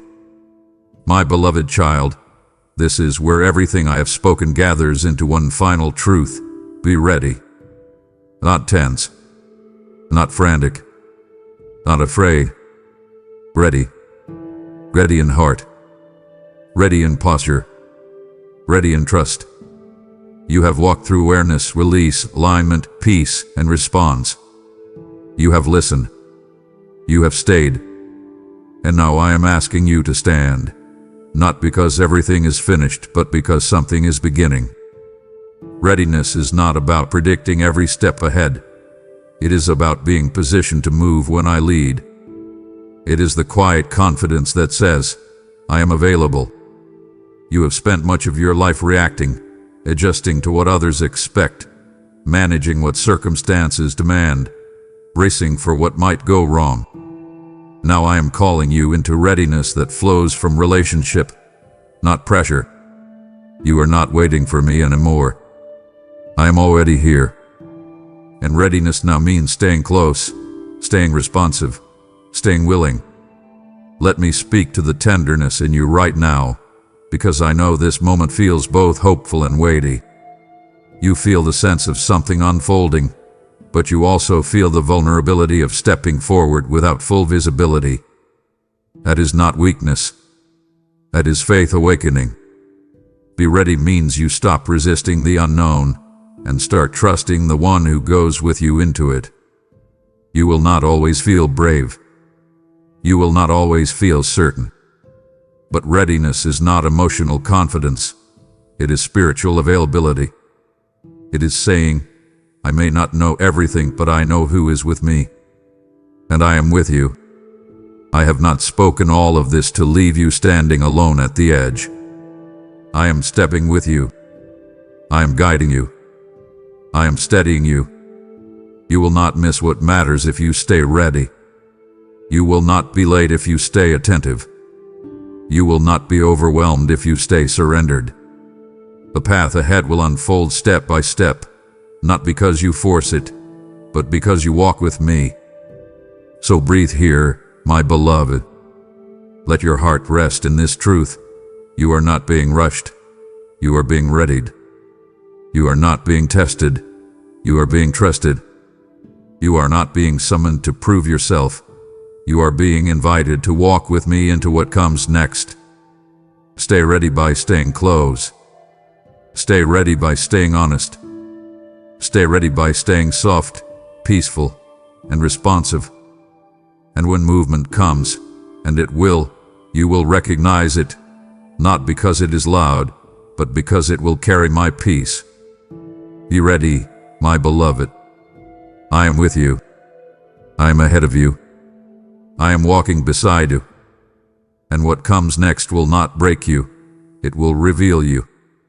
My beloved, readiness now becomes movement. Stand and act with me. When you sow into this mission, you say yes to walking beside me as I reach those prepared to hear. I speak this living word over you.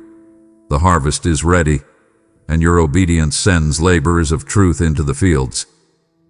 This is not a suggestion. It is a summons wrapped in peace. Be ready by releasing what I ask. I will multiply your seed, guard your steps, and open doors that remain closed to striving but open to trust. Let your giving be fire on the altar, and watch favor rest where you walk. Do not wait, act now. Give through super thanks. Become a member or so by PayPal today. My beloved child, do not let this moment pass without response. If this word pierced your heart, declare it boldly. Comment, "I am ready," as a living testimony that your heart is awake and your spirit is aligned. Write it not for the world, but before me, as a marker that today you chose readiness over delay.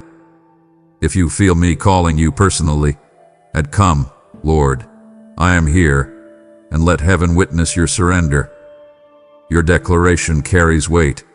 Speak it now, seal it now, and stand ready, for I am coming for you today. And now that your heart has answered, allow the world around you to fall silent. This is no longer anticipation, it is announcement. What you have declared has aligned you with a sound already moving through heaven and earth. The stillness you feel is not emptiness, it is reverence before majesty. Remain here, attentive and awake, because the voice you are about to hear is not distant, it is drawing near with authority and power. My beloved, listen now. Quiet the clamor of the world that surrounds you. You have been waiting, watching the distant horizon for a sign that your king is truly coming, and I tell you this, my voice is sounding today. It is the voice that is mighty and full of majesty, the sound that can part the very heavens and shake the solid earth beneath your feet. Do not mistake this divine conversation for a mere whisper. It is a clarion call that cuts through the noise of your confusion and the din of your daily life. You hear me because I have chosen this moment, this very hour, to speak a truth into your spirit that you cannot ignore.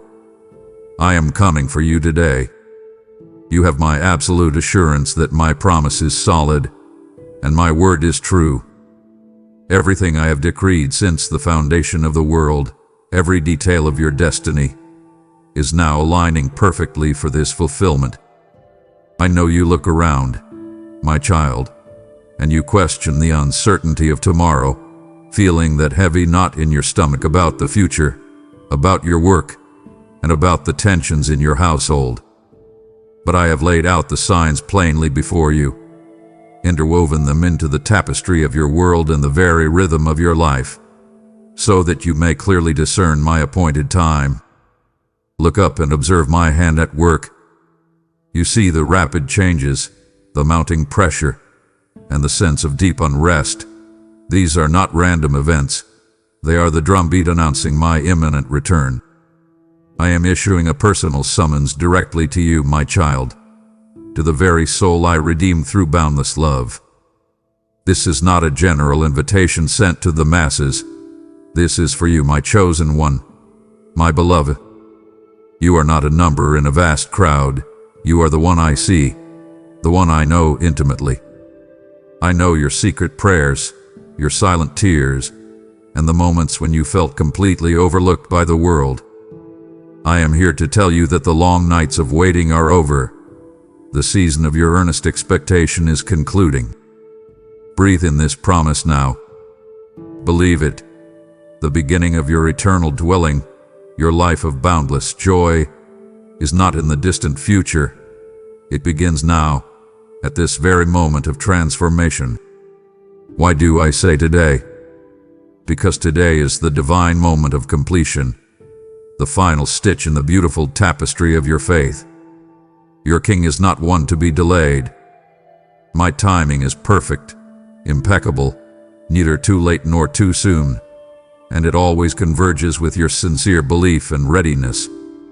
I see your struggle to keep going, the exhaustion you feel when you face a new day. But your struggle is not in vain, and your perseverance is being rewarded. Let this truth settle deep within your heart.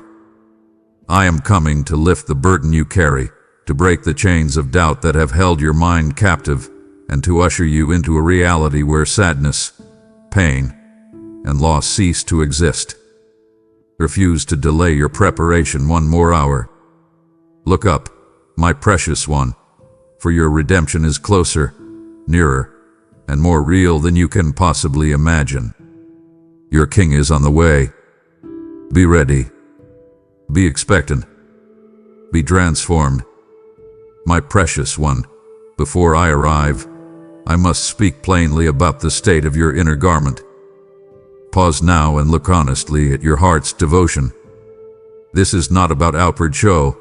It is about the genuine, unseen fabric of your soul. You have strived so hard to appear strong, perhaps masking the deep-seated weariness and the anxiety about the future that you carry. I see the purity of your intentions, the earnest efforts you make each day, but I also see the places where the world's dust has settled, staining the beautiful robe I gave you. Your devotion must be singular, focused entirely on me. Examine your priorities today. Are there certain earthly ambitions or relationships that consume your thoughts more than seeking my face? Bring those questions to me now. You know well the power of the cleansing fire of repentance, my child. It is the only way to remove the deeply ingrained stains of guilt and the heavy burden of past mistakes that keep your mind troubled and your spirit timid. Do you feel that lingering shame from yesterday? That sense of being constantly judged? That isn't from me. I offer you an unending spring of forgiveness. Let the deliberate, humble choice to turn away from what harms you become the fuel for this sacred fire. Allow my grace to work in its full measure. Confess your weakness, not to wound yourself further, but to acknowledge the limitless strength I provide in return. This is the transformative power of my love, taking what is tattered and worn and making it brilliant and new. You must ensure that your robe, your entire spiritual identity, is completely washed white, purified in my sacrificial blood. This blood is your eternal guarantee. It removes every spot, every flaw, every wrinkle of the past. Accept this liberation right now. I see the effort it takes you every morning to face the same pressures. The pressure at your job, the unspoken tensions in your family, the feeling of being overlooked in situations where you deserved recognition. These struggles create a natural tendency to cling to worldly attachments for false comfort. Let us identify those stains together. Is it the subtle resentment toward someone who betrayed you, or the excessive pursuit of material possessions to fill a void that only I can satisfy? These are the marks of yesterday that you must consciously choose to remove, setting them aside for the sake of your readiness. Do not let the fleeting, temporary pleasures of this life compromise your eternal inheritance. Furthermore, my beloved, your readiness requires the steady, unwavering flame of the oil of my Spirit. I command you to tend to that fire daily. Do not let the distractions of this chaotic world dim your light or allow your spirit to run dry, becoming unquenched and feeble. You must constantly replenish your spiritual reserves through prayer and my living word. This oil provides light, clarity, and the deep, abiding comfort that the world cannot understand. Do not fall into the trap of lukewarm faith. I desire a vibrant, burning conviction in you. I am actively working to perfect you, to cleanse your soul from pessimism, and to endow you with a powerful, dynamic faith. Stand blameless, my child, without spot or wrinkle. This is my desire for you. This is my promise, sealed by my presence dwelling within you. You are worthy of this peace because I have paid the ultimate price for you. Walk in this completeness today. My child, let us speak about the indispensable, anchoring strength of faith. True faith is the unbreakable conviction that holds your soul steady amidst the fiercest storm of your life. You feel the economic turbulence, the unexpected illnesses, the relational disappointments that hit you like waves. I know that sometimes you feel you're sinking, that the water is rising above your head, and the logical mind struggles to find solid ground. But faith is your anchor. It is the absolute certainty in the reality of my promises, even when your eyes can only see chaos. Cling to this truth. Now, you must believe in the unseen glory, the eternal blessing, the perfect peace, the healed relationships, and the abundant provision, more than you believe in the visible, temporary distress of this earth. I am fully aware of the daily fiery darts launched by the enemy against your mind, the lies that you are not good enough, the whispers that you will fail, the constant pressure to give up. Raise your shield of faith, my beloved. This shield is not passive. It is an active defense that completely extinguishes all the enemy's flaming attacks and neutralizes their harmful effects. You must hold it firm. Refuse to let your grip weaken. Remember, you are more than a conqueror in every struggle. Do not allow fear to paralyze your spirit or let anxiety cloud your spiritual vision. Trusting my timing is often the hardest test of your belief, especially when the waiting seems long and the desired miracle feels just out of reach. I see you looking at the clock, my child, questioning why the answer to your fervent prayer for a breakthrough, for healing, or for the restoration of your family is delayed. I assure you, I am never late. I arrive precisely when I am needed most, in the perfect, most powerful moment. Your waiting is not idleness. It is refinement. It is cultivating patience, which is a rare and profound fruit of the Spirit. Keep your heart tranquil and at peace. Faith is meant to be your constant, ever-present companion on this journey, my precious one, not a Sunday accessory. It should be the very air you breathe, guiding every step and influencing every decision you make, both big and small. Walk with me by this faith every moment of this day. The core necessity for your readiness is an active, living, and demonstrated belief. It is the kind of faith that moves you to action, compels you to speak life into dead situations, and motivates you to persist in the face of impossible odds. Do not simply think you believe, let your actions show it. Proclaim your conviction aloud. This is how you conquer giants, how you rise above disappointment, and how you receive the mighty blessings I have reserved for you. Your faith has carried you this far. Now prepare to triumph. My beloved, let your readiness be evident not just in your thoughts, but in the tangible fruit of true righteousness that blossoms from your transformed heart. This fruit is not a mystical concept. It is practical, everyday goodness. I observe your deeds of love and mercy, the quiet acts performed without seeking applause, done simply because my Spirit compels you. These are the eternal currency of my kingdom, the true demonstration of your allegiance to me. Focus on these small, consistent acts of selflessness. A gentle word, a helping hand extended to a struggling neighbor, a commitment to justice in a situation where others seek only advantage. These are the expressions that honor me most deeply. The beautiful reality of genuine humility is that it always precedes exaltation, my child. I see the world chasing fame, seeking praise, and competing for recognition, but that path leads only to emptiness and spiritual poverty. I urge you, resist the impulse to boast or compare yourself to others. True greatness in my kingdom is found in the servant's heart. Acknowledge your dependence on me for every breath and every blessing, recognizing that your accomplishments are a result of the grace I poured into you, often through unexpected people and opportunities. This humble posture prepares you to receive the immense responsibilities and rewards I am about to entrust to you. I require justice and integrity in all your earthly dealings, from the biggest business transaction down to the smallest promise you make. Let your word be your sacred bond. Do not participate in deceit, even when it seems minor or convenient, or when you feel pressured by others to bend the rules.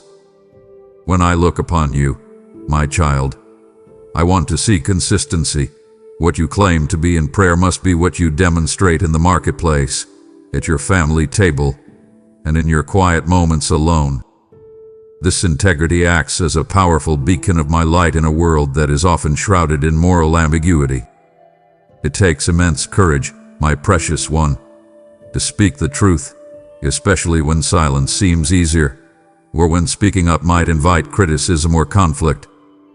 I know the difficulty of those moments when you feel the pressure to conform or remain quiet in the face of obvious wrong. Find your voice in me, and let it ring clear. Do not confuse quiet diplomacy with spiritual compromise. Your words carry weight and authority when they are rooted in my love and my truth. You must be courageous to tell my good news. The patience cultivated in trials and tribulations is the enduring metal of your character, my child, forged in the very fires you endured. Every time you chose faithfulness over frustration, persistence over panic, and kindness over retaliation, you built an inner strength far more valuable than gold. Do not resent the trials. See them instead as the Master's hand shaping you into a true champion. Finally, remember that obedience is the ultimate, highest expression of your love for me. It is the living testament that you trust me fully, even when the path I show you is difficult or counterintuitive. Choose to walk my path today. This active, loving submission to my will is the beautiful fruit that makes you completely ready for my return. My child, you must adopt the posture of constant spiritual alertness. This readiness requires more than just occasional bursts of devotion. It demands a continuous, sustained awareness of my presence and my instructions for your life. You must consciously cultivate this inner stillness. I know your schedule is relentless, that the demands of work and family pull you in 100 directions, and that maintaining focus feels impossible. Yet, the readiness I call you to is a deep, internal vigilance that transcends your busy external life. Discipline yourself to quiet the mental chatter.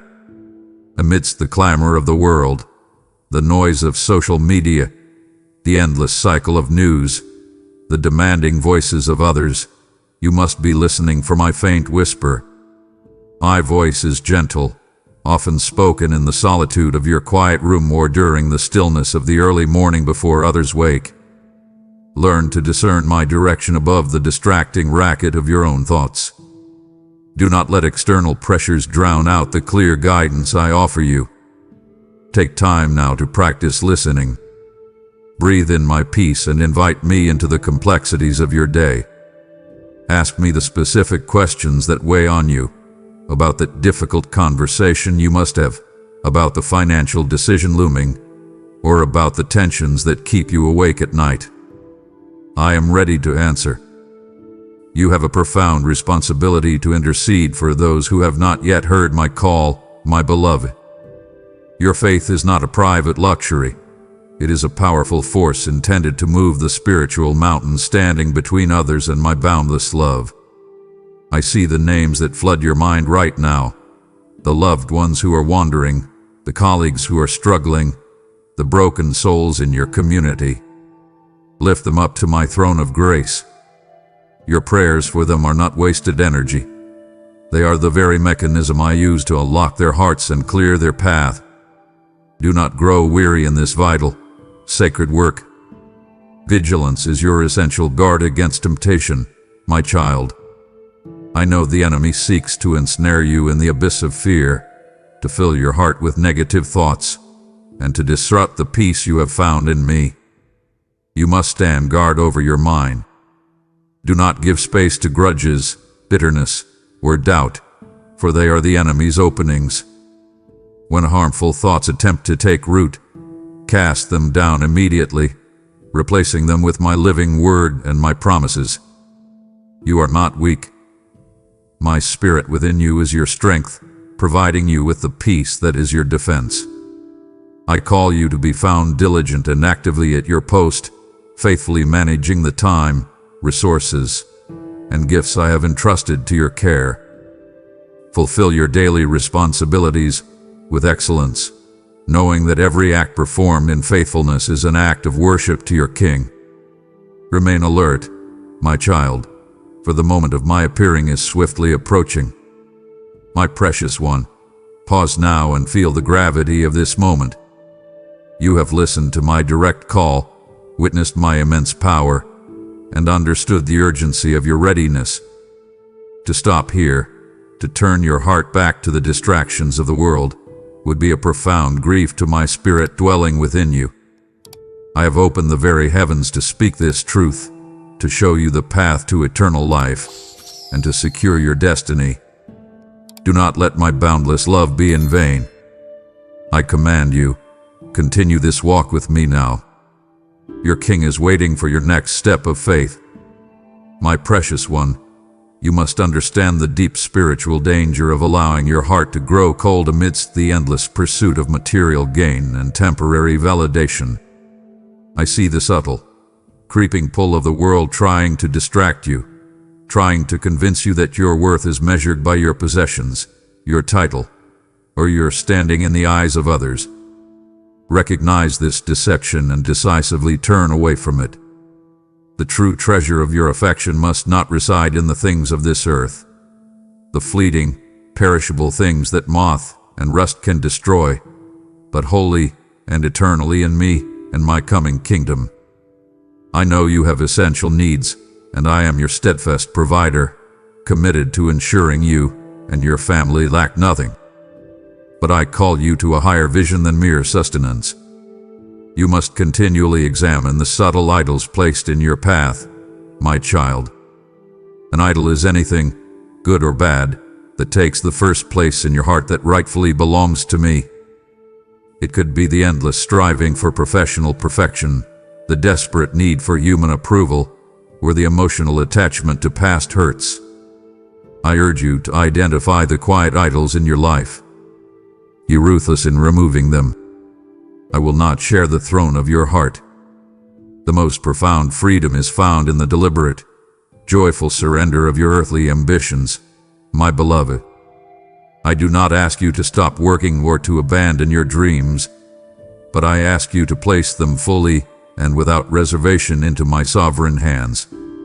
When you surrender, you are no longer burdened by the pressure of outcomes or paralyzed by the fear of failure. I take your worries upon myself.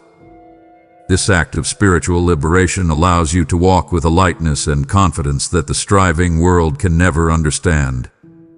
You must set your mind, your entire spiritual focus, on things above, not on the things of dust that will soon pass away.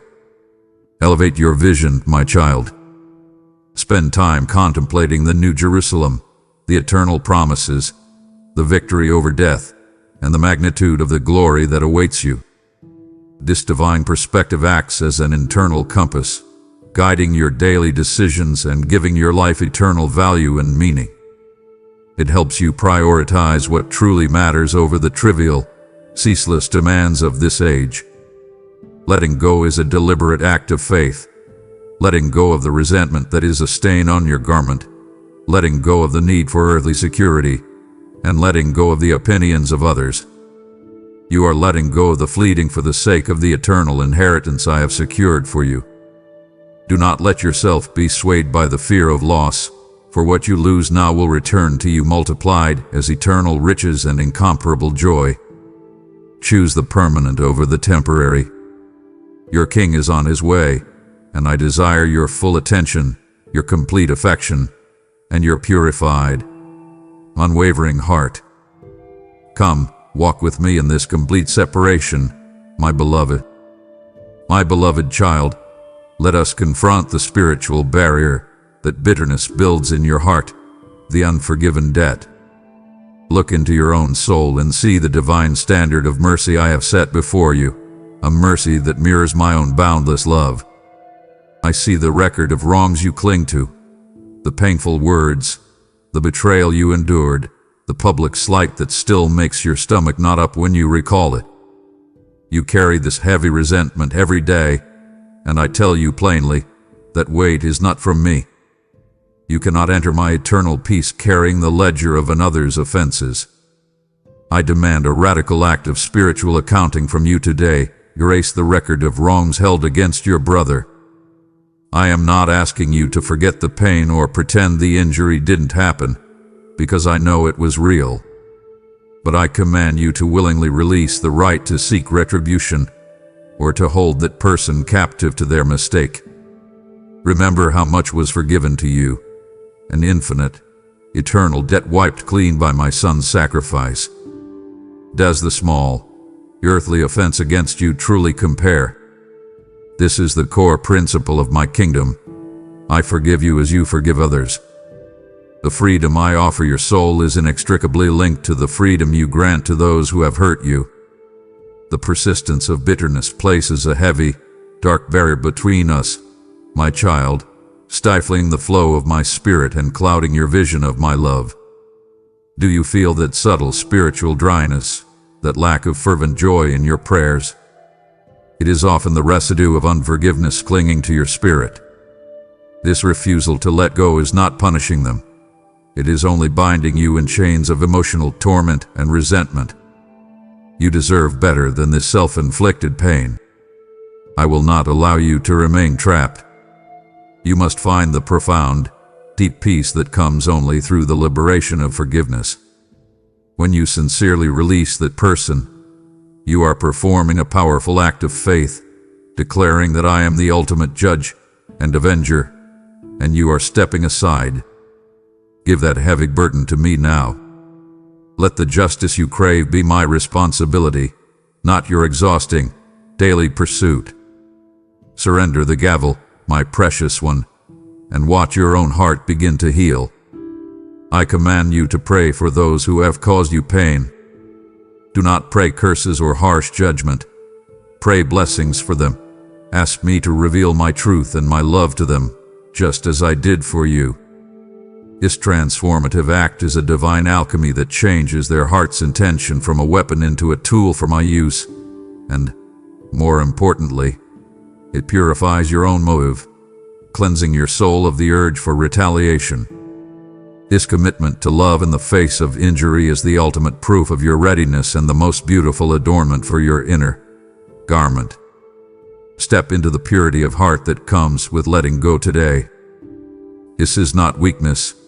This is supreme, unconquerable spiritual strength. Furthermore, I understand the fear that comes with vulnerability, that if you forgive, you might be hurt again. But my peace is your protection. When you walk in my love, you are armored against the malice of others, and their bitterness can no longer touch you. I will guard your heart fiercely. Trust me to be your shield and your defender against those who seek to cause you trouble or humiliation. Walk forward in my mercy. It is the path to spiritual health, freedom from mental affliction, and complete restoration. I desire your inner peace above all else. You are worthy of this peace because my blood has purified you, broken your chains, and set you eternally free from all evil and past sins. I love you deeply. My child, hear the urgency in my voice, for the time is short and the harvest is vast. My call for you to be a proclaimer of my gospel is not optional. It is your divine assignment. You are my ambassador, a beacon of my light in this world that often walks in darkness. I see you hesitate, thinking you lack the right words, the necessary courage, or the perfect opportunity. But your life, your very transformation, is the most powerful testimony you possess. I call you to open your mouth. Your unfinished task is to share the boundless hope of my return with a world that is dying, lost in confusion, and sinking under the weight of fear and despair. I see the anxiety and distress in the faces of those around you, your colleagues, your neighbors, even your family members who are wandering without purpose. You hold the key to their freedom. I have called you to reach out, to extend your hand, and to aid the suffering as you share and give to them. This is your noble purpose, to shine my light in their darkest moments, bringing life to the desolate places.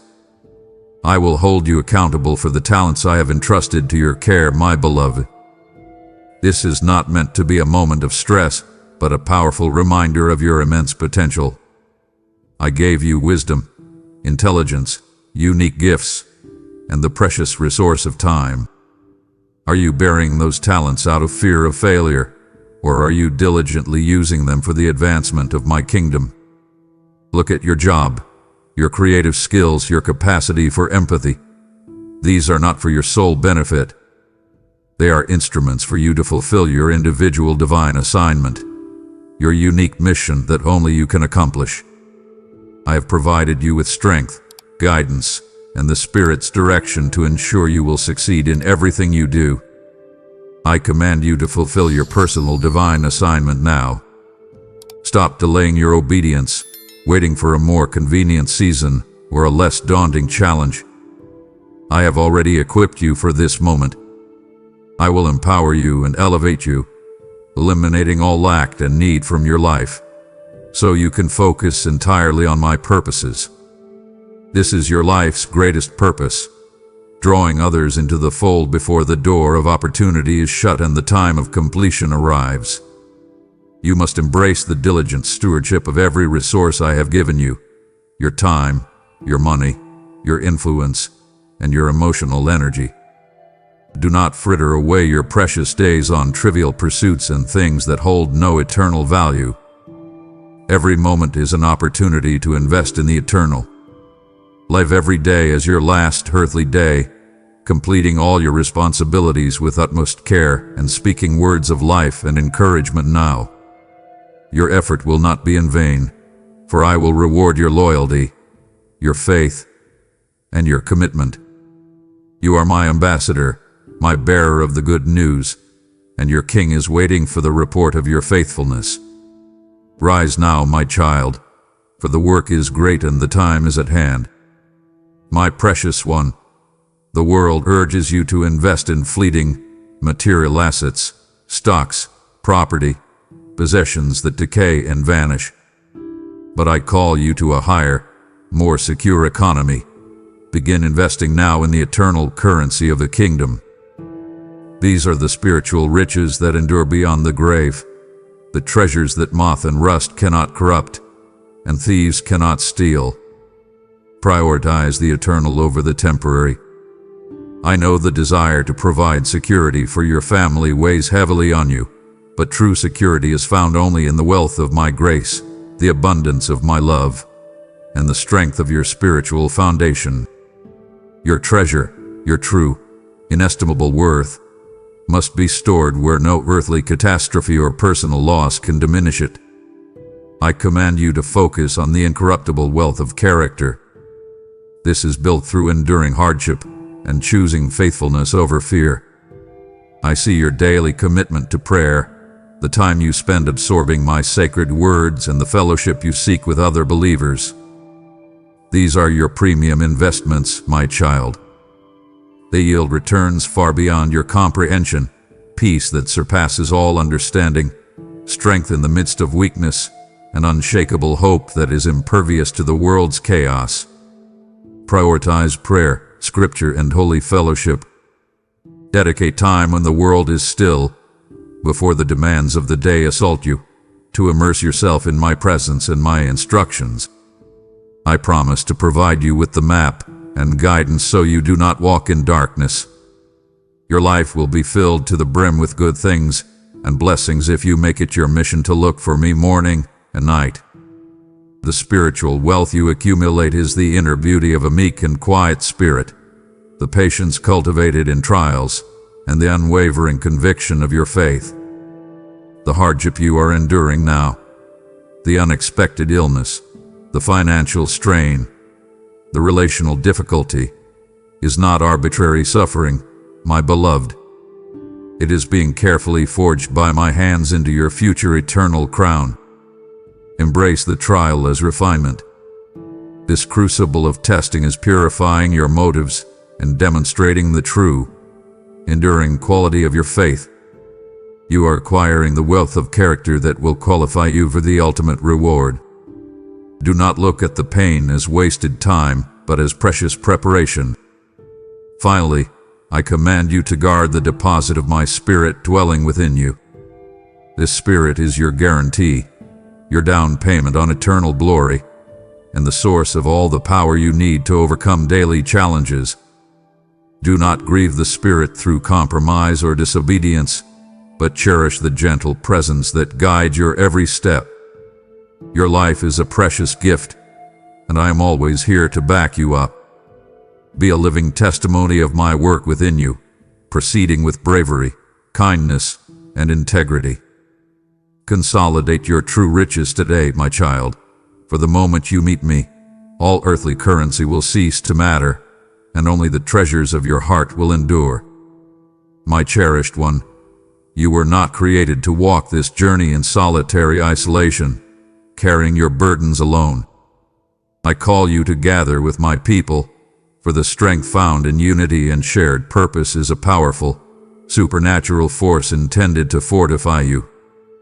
I know you sometimes feel weary, running out of strength, struggling to hide your pain. When you come together with others who share my light, you draw from a collective well of faith, courage, and mutual encouragement. Do not neglect the opportunity for holy fellowship. The true manifestation of my love is found in the communal act of bearing one another's burdens. I have placed specific people in your life, your friends, your family, your community, to love and support you at all times. I see your struggles, your heavy load, and the pressure each issue places on your shoulders. When you humbly share your worries, you give others the chance to step into their divine assignment of compassion. And when you extend your hand to lift a fallen brother or sister, you are demonstrating the highest form of love and obedience to me. Do not carry the load of anxiety and worry alone. This is the power of the communal body. True fellowship is an act of sharpening one another in spirit and truth. Just as iron sharpens iron, honest, loving accountability and shared wisdom refine your character and strengthen your resolve. The world's way of interaction is often competitive, critical, and divisive, but my body is designed for unity, support, and profound growth. You will find that my power and love manifest powerfully when even 2 or 3 of you are sincerely gathered in my name. Trust in the strength of your spiritual family. I command you to recognize the responsibility of godly influence over your sphere. Your spiritual health deeply impacts those around you. Your devotion and commitment become a beacon for others, guiding them back to the truth and strengthening their faith.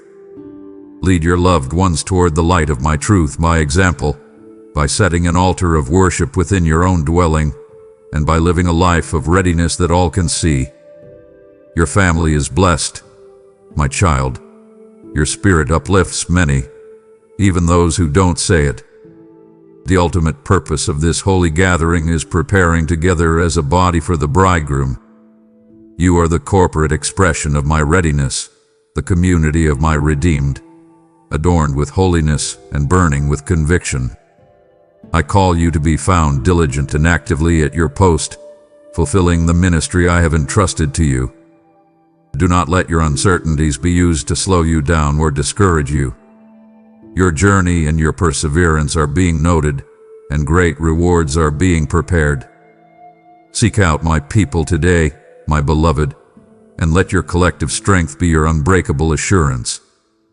My beloved, my heart aches with fierce longing for your complete surrender. I see the internal battle, the struggle with past habits and the subtle lure of the fleeting world.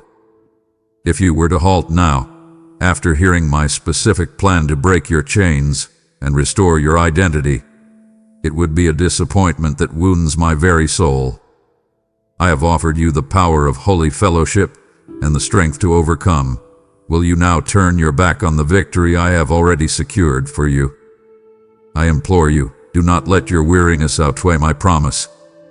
Rise, my champion, and receive the rest and renewal needed to proceed. You have heard my command to gather and strengthen one another, for the power of holy fellowship is the engine of my readiness. And now, my precious one, let your hand become my instrument of light in this world.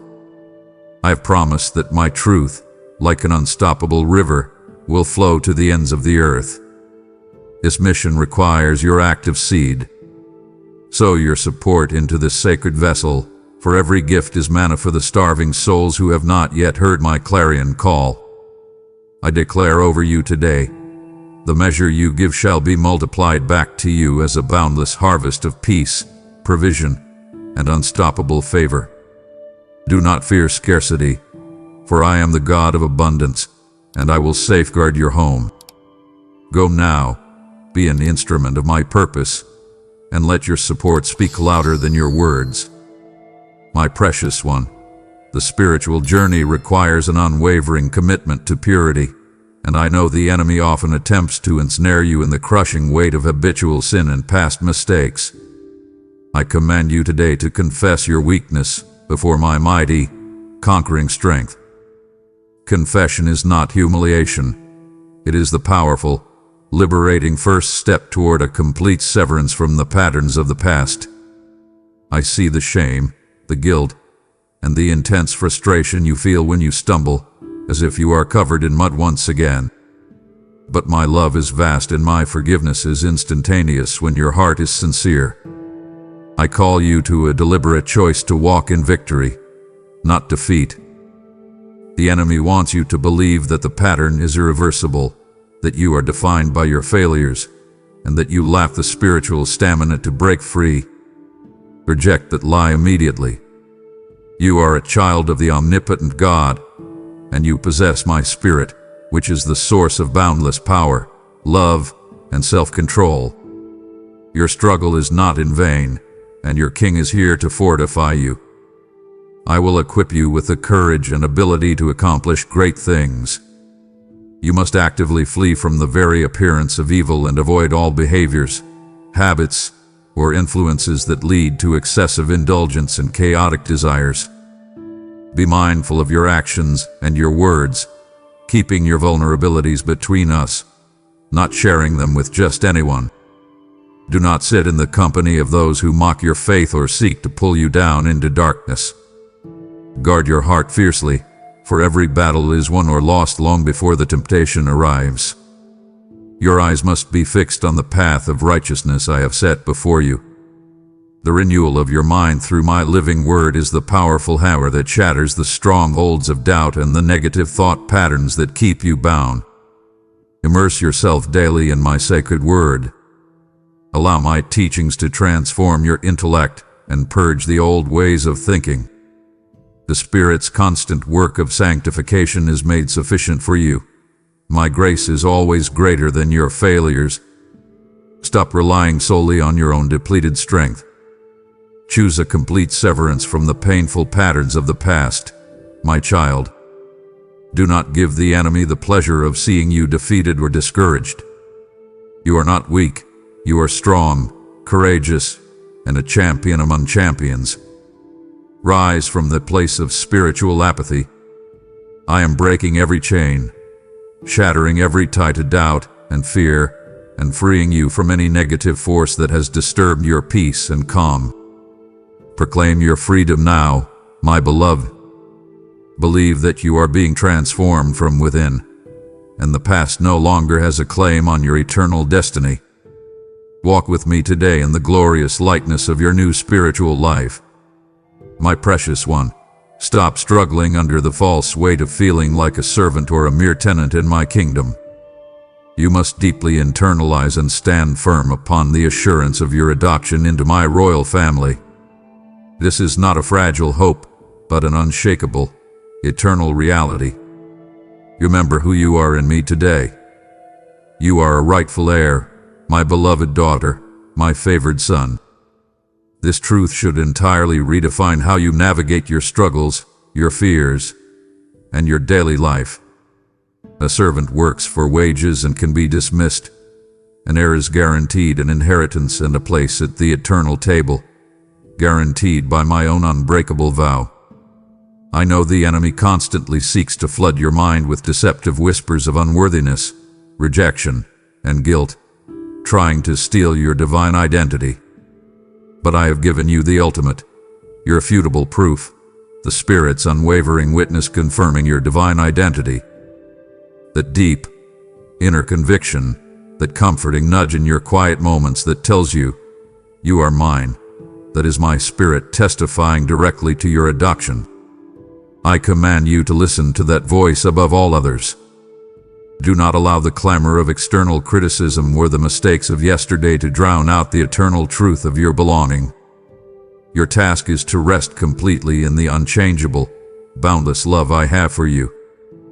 My love is not conditional upon your perfection. It is based entirely on my Son's finished work on the cross. His sacrifice is your ultimate, eternal guarantee. You do not have to perform, strive, or earn my affection. Simply receive this love now. Allow it to penetrate the places where you still feel guarded, unloved, or insecure. That sense of vulnerability you experience. Surrender it to me, and find your unshakable security in my arms. My love for you is vast and everlasting, and nothing can stop me from accomplishing my plan in your life. The privilege of calling me Abba, Father, is the most intimate and powerful expression of your heirship. Abba means daddy or papa, a term of tender, familial affection. Practice this intimacy daily.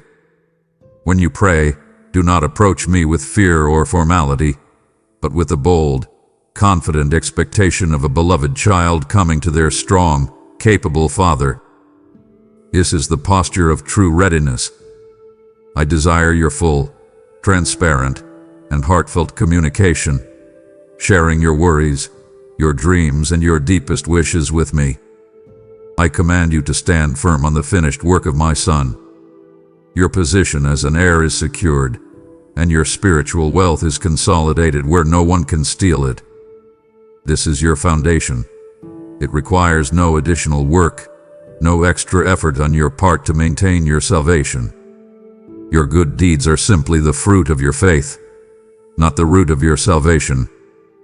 Finally, this adoption provides the ultimate guarantee of your place at my eternal table, the banquet where all pain, sorrow, and separation cease. Meditate on this eternal perspective. This profound hope is the very engine that powers your persistence through trials, your forgiveness of others, and your diligent pursuit of holiness. Look up, my precious one.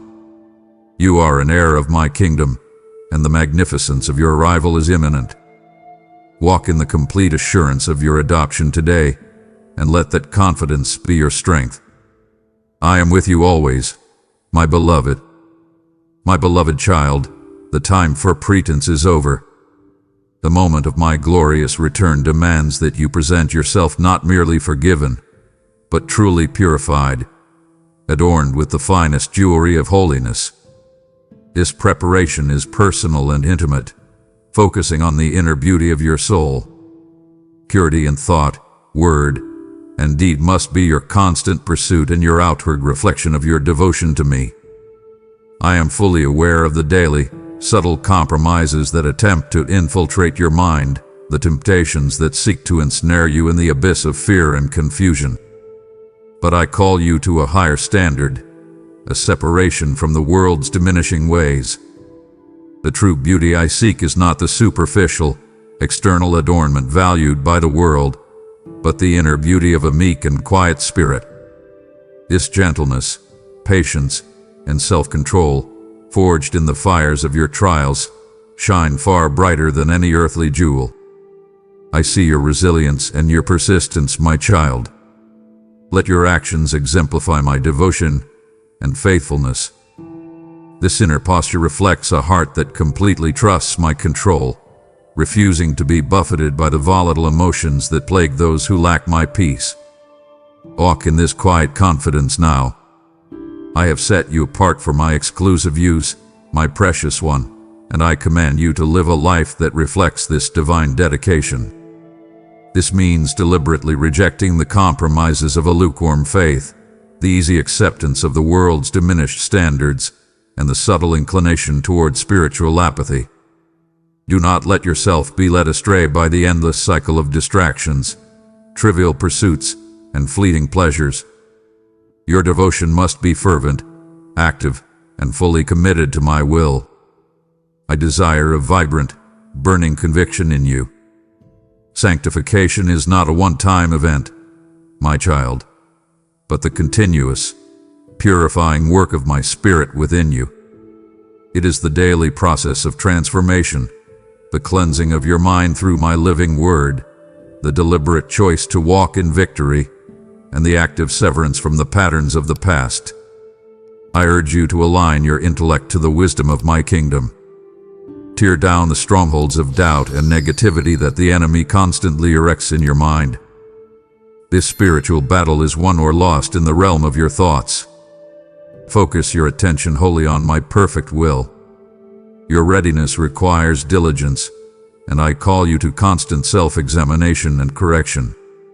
You must postpone obedience or spiritual discipline until tomorrow.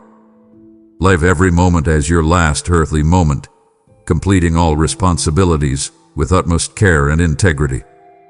Speak words of life, encouragement, and truth, even when silence seems easier.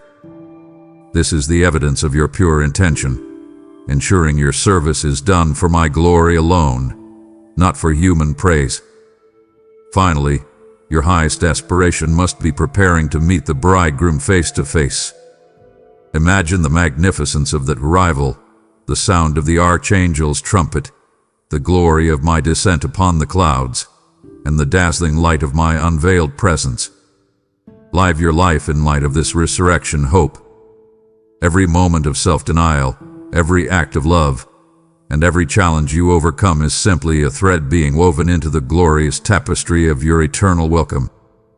Be found blameless and without spot or wrinkle, my beautiful bride. I am coming for you today. My child, your readiness for my return is not a solitary endeavor. It must extend to the very sanctuary of your heart and the dwelling place of your family. I call you to diligently prepare your home and your entire household, transforming it into a beacon of my light and truth. I know the pressure you feel as the spiritual leader of your family, the fear that you are not doing enough, the worry that your loved ones are drifting. But I have given you the divine authority and the spiritual covering to ensure the safety and readiness of your house. Your first duty is to lead your loved ones toward the light of my truth. This requires consistency, patience, and uncompromising love. I am not asking you to preach constantly or condemn their struggles. Rather, I call you to be the living example of readiness, demonstrating the peace, integrity, and hope that only a committed walk with me can provide. I see the struggles and the unspoken tensions that exist within your family unit, the difficult conversations that need to happen. I will give you the wisdom to speak truth in love, to gently guide, and to intercede for them without ceasing. I command you to establish an altar of worship within your dwelling. Make your home a place where my presence is actively invited, honored, and felt. This means prioritizing prayer, reading my word together, and making time for genuine, holy fellowship as a family unit. This is the spiritual safety and covering I offer your house, shielding it from the world's malice and the enemy's destructive attempts to sow discord and confusion. Do not let your home be a battlefield. Let it be a sanctuary of peace, forgiveness, and healing. You have the profound responsibility of godly influence over your sphere, your children, your spouse, your relatives, and your community. Set an example of readiness for all to see. This means fulfilling your daily responsibilities with excellence, managing your resources with integrity, and ensuring that all your dealings are marked by justice and truth. When others look upon your life, they must clearly see my love, my peace, and my sovereignty. Your faithful stewardship is a powerful sermon. I call you to serve me with your entire family unit. Encourage their gifts, acknowledge their struggles, and nurture their unique divine assignments. Every member of your household has a valuable role to play in my kingdom. Do not compare them to others. Recognize the potential for greatness within them, just as I see the champion in you. I will empower them, elevate them, and use them as instruments of my love in the world. This preparation is urgent, my beloved, because the time for completion is swiftly approaching. I am calling your entire household to be without spot or wrinkle, adorned with holiness and burning with conviction. Zard today. Be diligent, be intentional, and trust my promise. I will never let you fall. I will heal your ailments, deliver you from captivity, and grant you glorious freedom. And I will do the same for all those under your roof who choose to follow me. Let my light illuminate your home, my child, and make it a shining city on a hill for all to see. My precious one, hear my voice cutting through the panic and the noise of your troubled mind. I command you to cast off all anxiety and fear now. This paralyzing dread, this persistent knot in your stomach about the future, is not your portion. It is a heavy burden that I never intended for you to carry, and it is entirely incompatible with the glorious, triumphant life I have secured for you. Your path to freedom lies in immediately replacing worry with thanksgiving and petition. When you feel the familiar wave of anxiety rising, the fear of financial collapse, the worry over a loved one's health, the pressure of looming deadlines, stop and thank me for what I have already done. Thank me for your health, your home, your family, and my constant provision. Then, with that attitude of gratitude, present your specific petition to me with the bold confidence of a beloved child. Let your faith become an active defense against the fiery darts of the enemy. The ultimate weapon against fear is the perfect love that utterly drives out all terror. I have poured my love into your heart through my Spirit. Rest and abide in this love. When you are fully persuaded of my unchangeable, vast, and personal love for you, there is simply no space left for the darkness of fear. My love is your shield, your fortress, and your greatest assurance. You are cherished, valued, and infinitely loved by me, and nothing, no struggle, no mistake, no threat, can ever separate you from this eternal embrace. Find solace in my promise to never leave you or forsake you. I am with you in the stillness of the early morning and in the chaos of your busy day. I am beside you when you feel overwhelmed by the pressure at work, and I am there when you face the unspoken tensions in your family. I will not allow you to remain trapped in the abyss of fear. I am your constant help, your comforter, and your guide. You are never alone, my child. I command you to refuse to be paralyzed by the world's coming distress. You see the signs, the turbulence, and the mounting chaos, but your destiny is not aligned with the world's outcome. Your hope is anchored in my return, and your security is guaranteed by my presence. Your faith, combined with my power, makes you invincible. I will not let you suffer trials beyond what you can bear, and when the trial comes, I will always provide the way out so that you can endure it in victory. Finally, I call you to rest in the peace that surpasses all understanding. This peace is not the absence of trouble, but the serene tranquility of a soul fully surrendered to my sovereign control. Look up, my precious one.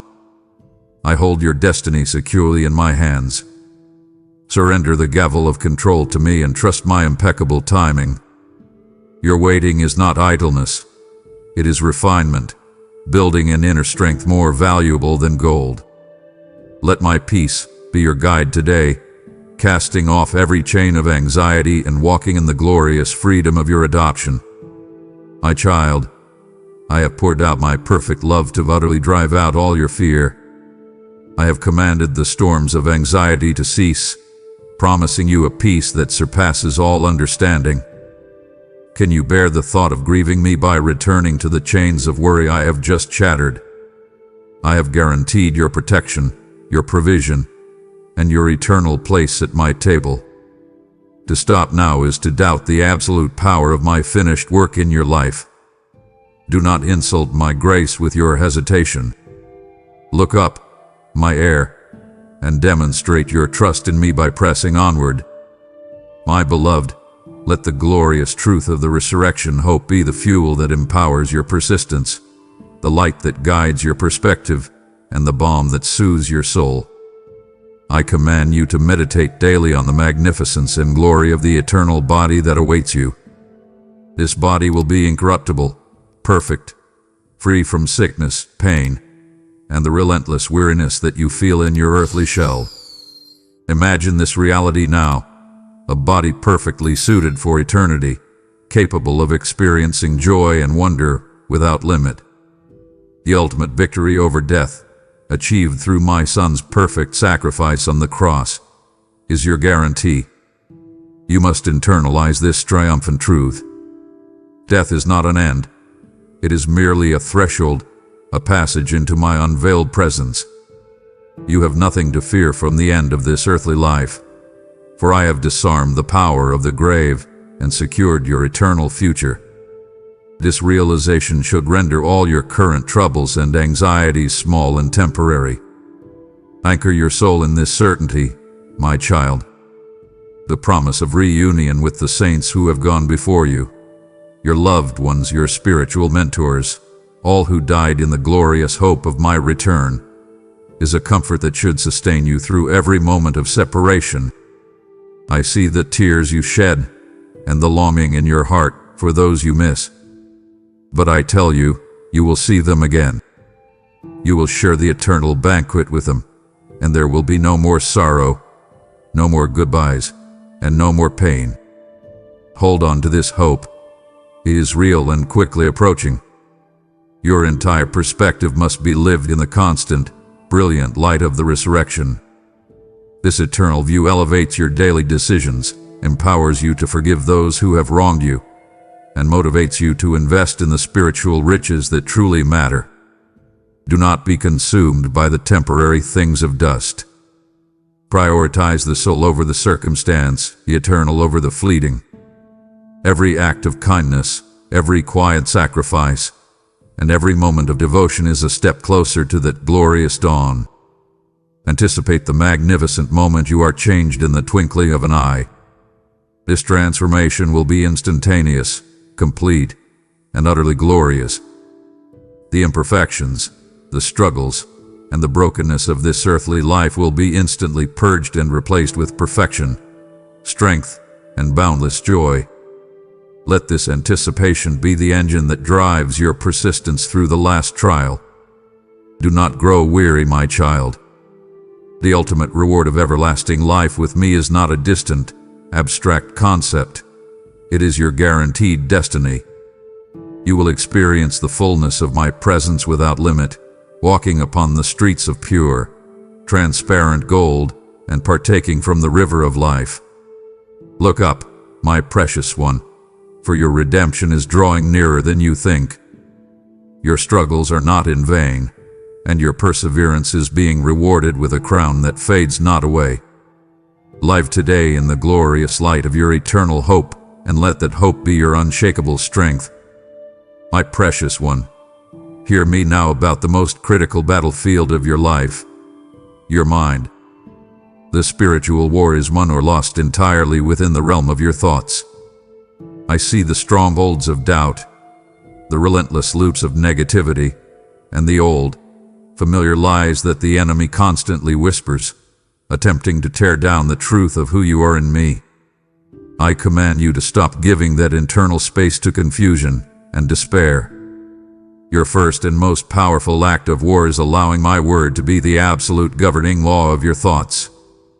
My word is a lamp unto your feet and a light unto your path, giving you the wisdom and courage to rise and conquer any situation. It is the living, powerful essence of truth that cuts through the lies and illuminates the path of righteousness. Immerse yourself in my sacred instructions daily. Let them cleanse your soul and fill you once more with my unwavering guidance. This renewal is not passive. It requires deliberate, forceful action on your part to align your intellect with the wisdom of my kingdom. Refuse to let the deceitful voices of the world or your past define your reality. I empower you to tear down every stronghold of doubt and negativity. I know the difficulty, the thoughts that scratch at your mind, forcing you to listen to voices from the past that lie. But you possess the power, my child, to master your emotions and to govern the words you speak. You must identify those negative thoughts, the ones that tell you, I am a failure, or this problem is too big, and cast them down immediately. Reject the enemy's constant stream of deception that seeks to plunge you into the abyss of fear. I have given you a strength of steel. Use it to wage this inner battle victoriously. You are more than a conqueror in every struggle. Your focus must be wholly concentrated on my perfect will and my enduring promises. When you are worried about life's happenings, the provision, the health of your family, the stability you crave, it is easy for the adversary to whisper lies, turning your concern into fear, fear into dread, and dread into despair. I command you to raise your hands and speak the words of thanksgiving that will make the enemy flee. Your sincere faith and thankful heart are powerful shields that keep you strong in times of trial. Let your mind be filled with positive, hopeful thoughts. Conforming your intellect to the wisdom of the kingdom is a daily, relentless discipline. It means consciously rejecting the false teachings and the gossip that seeks to take root in your heart. Do not let every nonsense you see, hear, or read sway you. Your mind is a fertile field. Guard what you allow to be planted there. I am raising you up to build others, to encourage your family, and to share these powerful and divine words. You must be clear-headed and vigilant to fulfill this divine assignment. This renewal is urgent, my beloved, because the moment of my appearing is swiftly approaching, and I desire to find you alert, active, and fully concentrated on me. Allow my word to be a refining fire, consuming the old, worldly thought patterns and replacing them with the truth, hope, and vision of the life I have prepared for you. Look up, my child, and step into this transformation today. I am here to remove the heavy burden from your shoulders, to calm the storms within you, and to fill your heart with an unyielding zest for living. Be renewed. Be victorious. My precious one, before you prepare to meet me in the air, you must ensure that your heart is completely unburdened and your slate is clean. I call you to seek peace and pursue it with all diligence, prioritizing restoration over being deemed right. I see the lingering tensions, the unspoken hurts, and the broken relationships that weigh on your spirit. These unresolved issues are like subtle chains, preventing you from fully embracing the complete peace I offer you. Do not let the sun set on your unforgiveness or on a wrong you have caused. Your readiness requires making amends before the break of the eternal morning. If you have offended your brother, spoken ill of those who have not harmed you, or allowed pride to prevent a simple, humble apology, I command you to go and reconcile now. I know the difficulty of this task. It requires vulnerability and the laying down of your ego. But remember that true humility precedes exaltation. When you approach someone with a humble apology, you are not admitting complete fault. You are demonstrating the supreme strength of my spirit working within you. The importance of a clean slate before your king is paramount. Your prayer is not only about confessing the wrongs done to you, but acknowledging the wounds you have inflicted, even unintentionally. Healing old wounds through humble apology is an act of my love demonstrated. You are called to follow my commandments, which are sweeter than honey and provide the strength and courage to conquer any situation you face. When you apologize and seek peace, you are bringing light into a darkened situation, and you become an instrument of my reconciliation. I call you to prioritize restoration over the need to be deemed right. The world operates on pride, where victory is won by proving the other person wrong. But my kingdom is built on grace, where victory is found in humble unity and spiritual freedom. Refuse to let bitter feelings take root in your heart. Forgive those who have caused you pain and leave them in the past along with those memories. Your focus must be on the future, which rests securely in my capable hands. The unity of the Spirit is the clearest sign of your readiness, my child. How can you stand before me, the God of perfect peace, if you harbor conflict or resentment towards your neighbor? I implore you to turn away from anger and hatred and allow my love to flow freely through you. Pray for those who criticize you and attack you, not with judgment, but with genuine compassion, just as I have had mercy on you. Do not be afraid of the vulnerability that comes with healing old wounds. I will be your companion on those cold evenings when you need words of encouragement, a helping hand, and a listening ear free from judgment. The purity of heart that comes with letting go is your most beautiful adornment. Go now, my child, and seek reconciliation. Your peace, your health, and your strength will be restored as you obey this divine command. I am here to mend the wounds in your heart. My beloved child, as the hour of my appearing draws near, I must bring your attention to the most profound measure of your service, the scrutiny of your motives. The ultimate test of your readiness is ensuring that your service is done for my glory alone, with no trace of self-serving ambition. I see the sheer effort you put into your work, the sacrifices you make for your family, and the dedication you show in your spiritual disciplines. But what is the true source of that energy? Is it the quiet desire to honor me, or the subtle yearning for human recognition and praise? I call you to distinguish between pure intention and self-serving ambition. Ambition that seeks only to lift your own name, secure your own comfort, or earn the approval of others is chaff that the fire of my presence will consume. True service, born of gratitude and love, is gold that will endure eternally.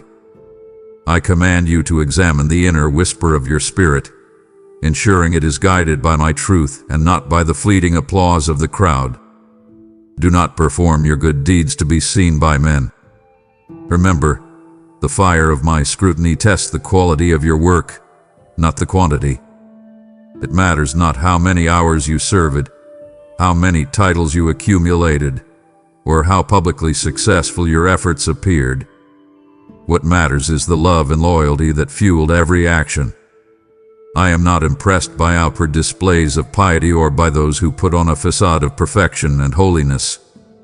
I cherish your sincerity and your simple, childlike faith. Seek my approval above all human praise. You must live your life always before my omniscient gaze, knowing that I see every thought, every secret sacrifice, and every hidden act of kindness. This awareness brings both profound comfort and a powerful sense of accountability. I see you when you are worried about life's happenings, and I see your genuine effort to turn away from evil and give me your heart. This devotion, known fully to me, is your most precious possession.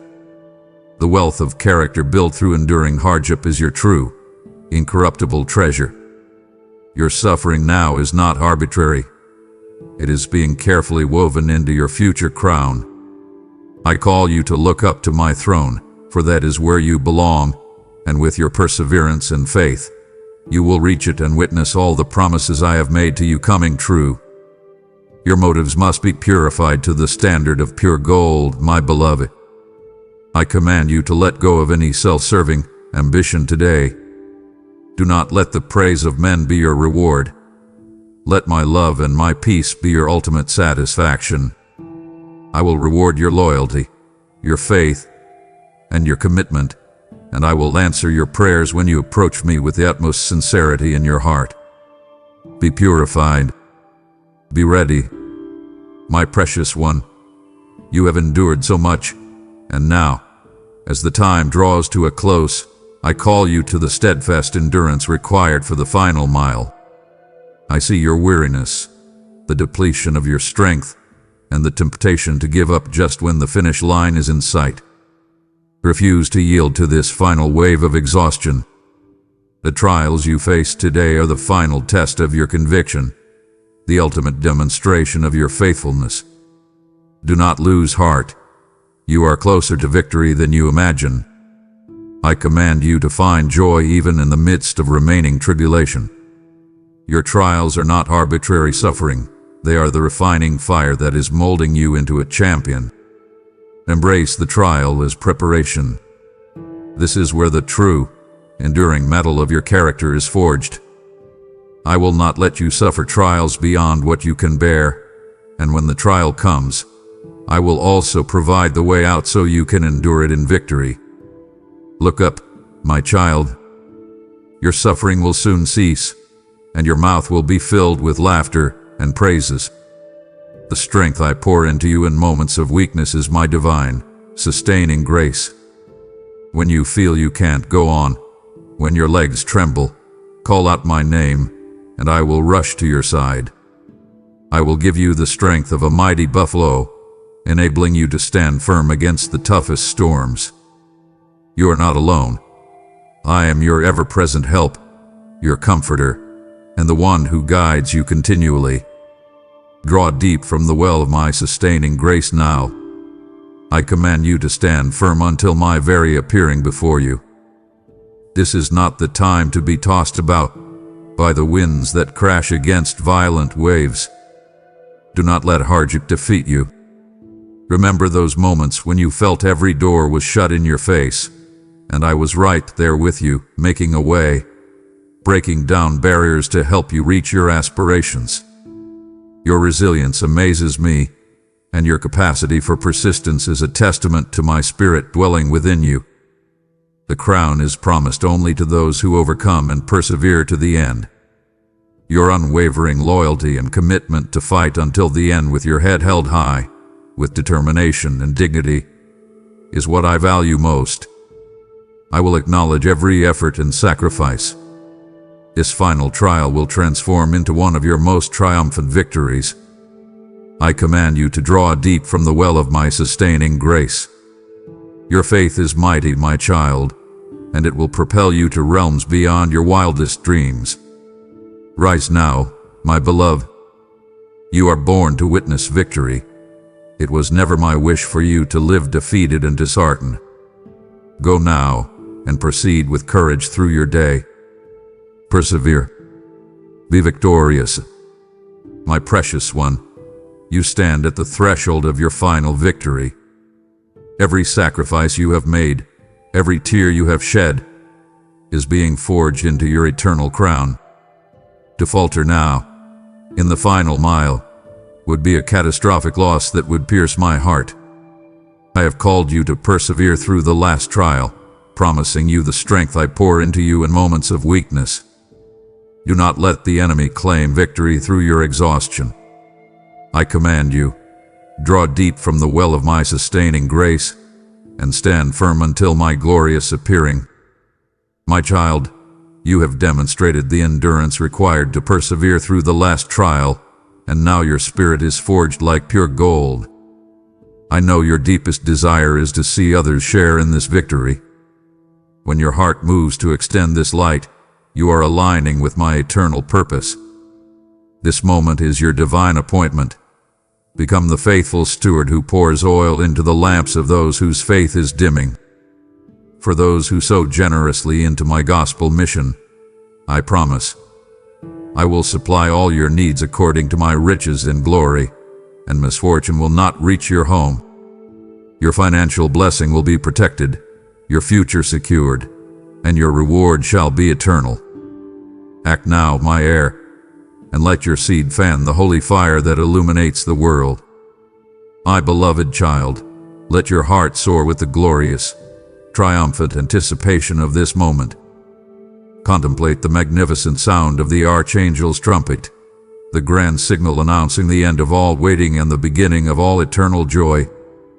This sound will not be a mournful dirge, but a powerful, resonant clarion call that awakens the dead in Christ and transforms the living in the twinkling of an eye.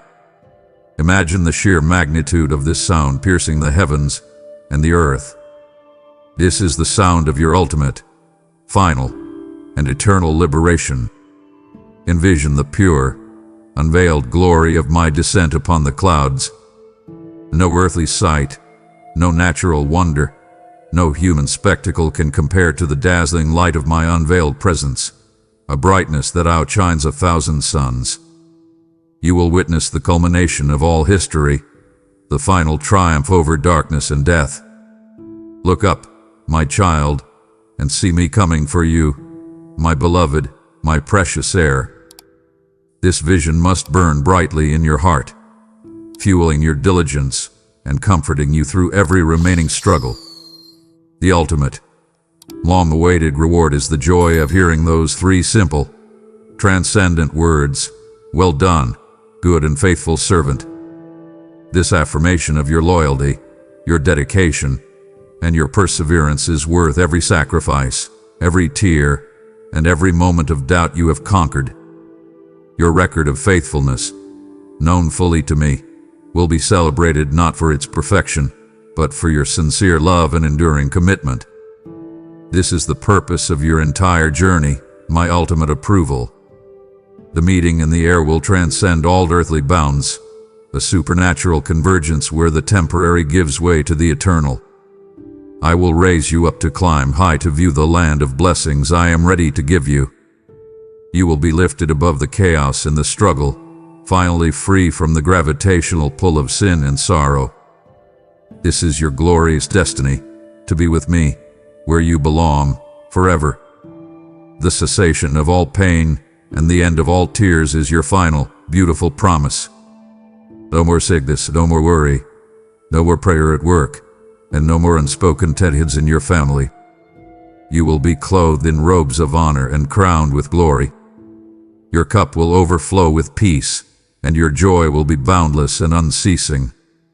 Let this promise heal your soul today. Anticipate the day you walk through your eternal dwelling, the New Jerusalem.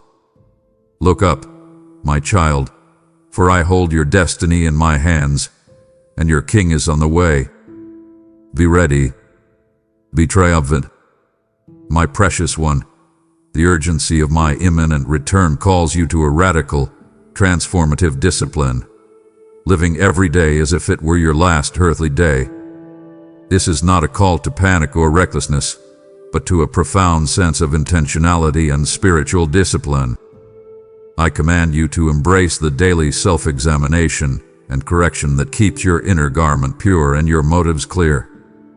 I know the demands of your schedule often leave you feeling depleted and weary, but this self-scrutiny is your spiritual maintenance, ensuring there is no lingering bitterness, unconfessed sin, or unresolved conflict.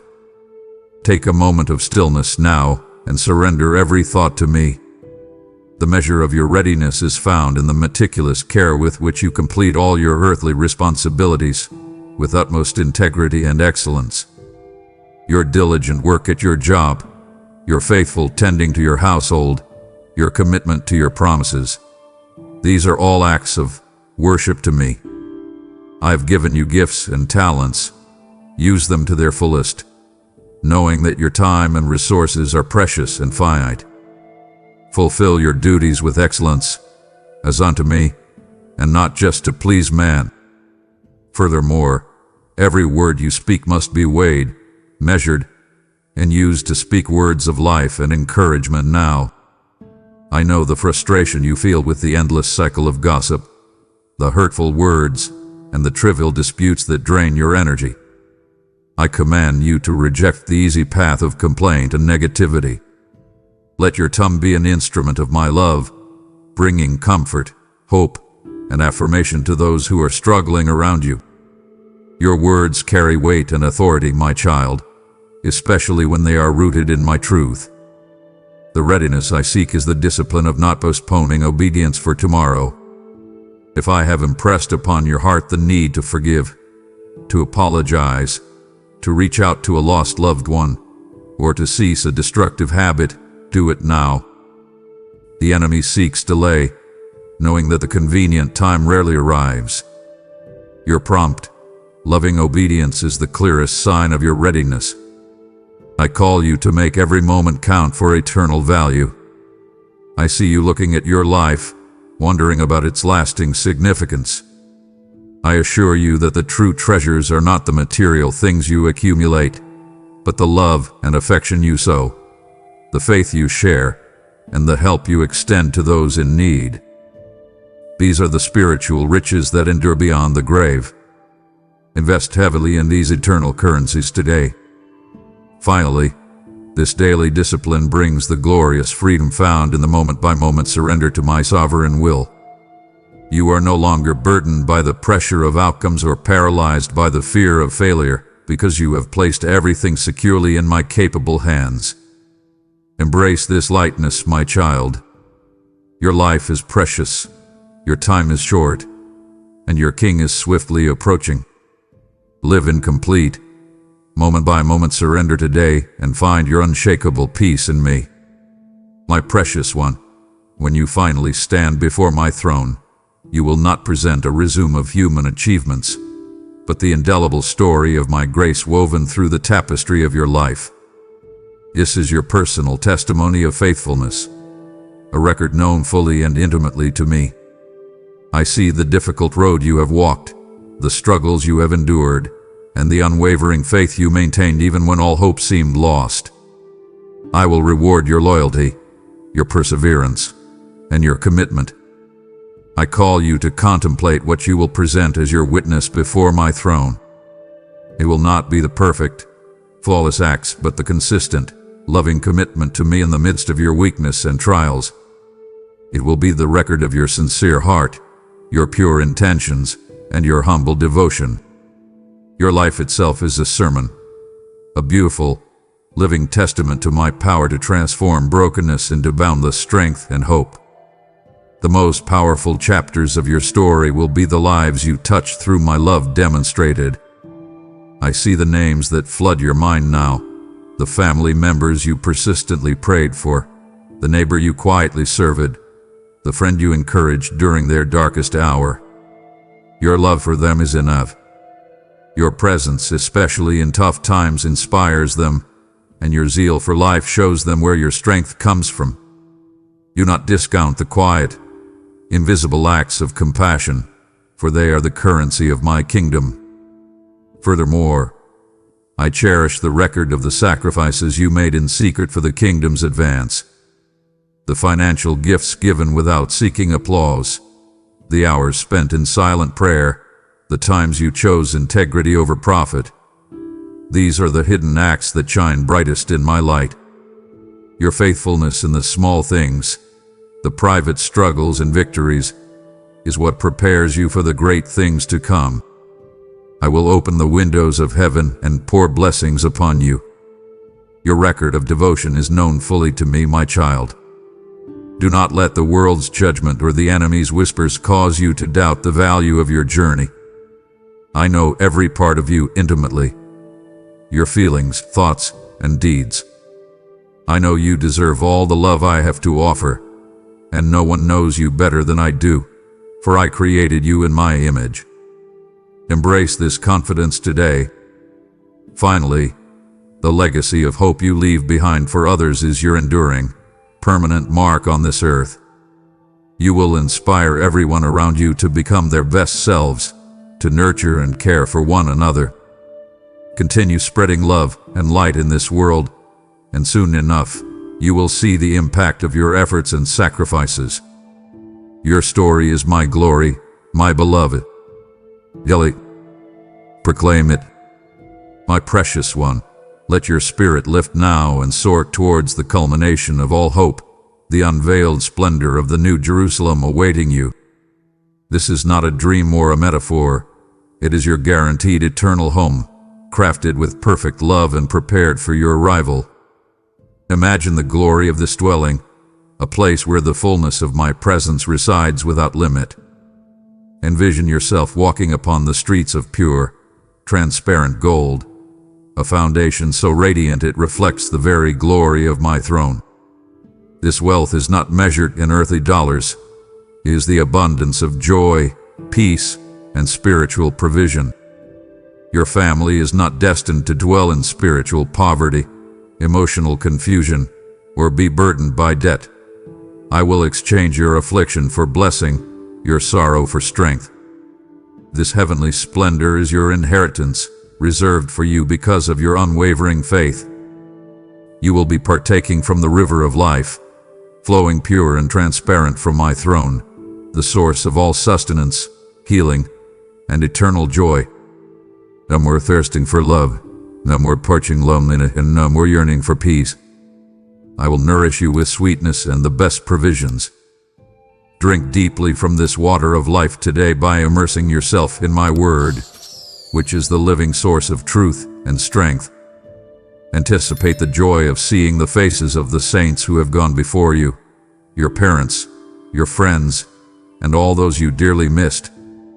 There will be no more sorrow, no more separation, and no more tears. You will be reunited in perfect fellowship, sharing the eternal banquet prepared for my children. In this eternal city, there will be the glorious absence of night, need, sorrow, or death forevermore. You will no longer be overwhelmed or perturbed when troubles approach. Misfortune will not reach your home, for my presence surrounds you, warding off harmful spirits, serious illnesses, difficulties, hate, and bitterness. This perfect, absolute peace is your reward. Finally, you will be experiencing the fullness of my presence without limit. You will see me face to face, and I will wipe away every tear. Your life will be transformed into a magnificent tapestry of light, love, and abundance. Look up, my child, and let this glorious vision be your unshakable hope and your greatest strength today. Your King is waiting. My beloved child, my message is complete, and the final invitation is sealed, for the hour is truly here. This is not a drill. This is the reality of your eternal destiny, rapidly drawing near. I command you, do not delay your preparation another moment. Stop struggling in the abyss of fear and doubt. Stop listening to the lies that you are not worthy or not ready. You are cherished, valued, and infinitely loved by me, and I have given you everything you need to be prepared. The power to be ready is given by my Spirit dwelling fully in you. You do not have to rely on your own depleted strength. Simply dive into the flow of my Spirit and feel secure. When you surrender the reins of your life entirely, you will be safe, even if today you are in a tough spot. I will rescue you and raise you up. Rest in this strength, my child. My heart yearns to embrace you in your perfected state, your spirit radiant, your body whole, your mind clear, and your heart filled with boundless joy. I want to lift your burdens and wash away any negative feelings that drain your energy. Refuse to allow disappointment or betrayal to dim your light. Look up, my child, for your redemption is drawing nearer than you think. Your perseverance, your commitment, and your beautiful faith are being rewarded with a crown that fades not away. Do not let your guard down, and do not be distracted by the clamor of the world. Your King is on the way, my beloved, and I desire your full, triumphant readiness. Maranatha, even so, come, Lord Jesus. Be ready, be ready, be ready. You have contemplated the vast, unveiled splendor of your eternal dwelling and the glory of my imminent arrival. My love for you is boundless, and now I invite you to invest in the inheritance of countless lost souls. Let your generosity be the fire that consumes the darkness, carrying this powerful, life-transforming word to those drowning in despair. This is your sacred assignment. Sow your support as a seed of faith into this mission, and watch as I multiply your gift back to you, not just in provision, but in the unshakable peace that guards your mind and heart. I declare over your life and your household today, you will experience abundance and success in your endeavors. Hear my voice, beloved. Go now and sow your seed for the harvest. for your king is coming. My beloved child, my voice has resounded with the truth of your eternal destiny, and the urgency of my return demands more than a passive hearing. I command you now, seal this divine moment with a declaration of your readiness. Let the power of my word ignite your heart, breaking every chain of doubt and fear. Go forth into the digital space and proclaim your conviction. Write the words, "I am ready, my king is coming." Let your declaration be a testimony to the world, confirming your complete severance from the past and your absolute trust in my impeccable timing. Do not delay your obedience another second. Amen.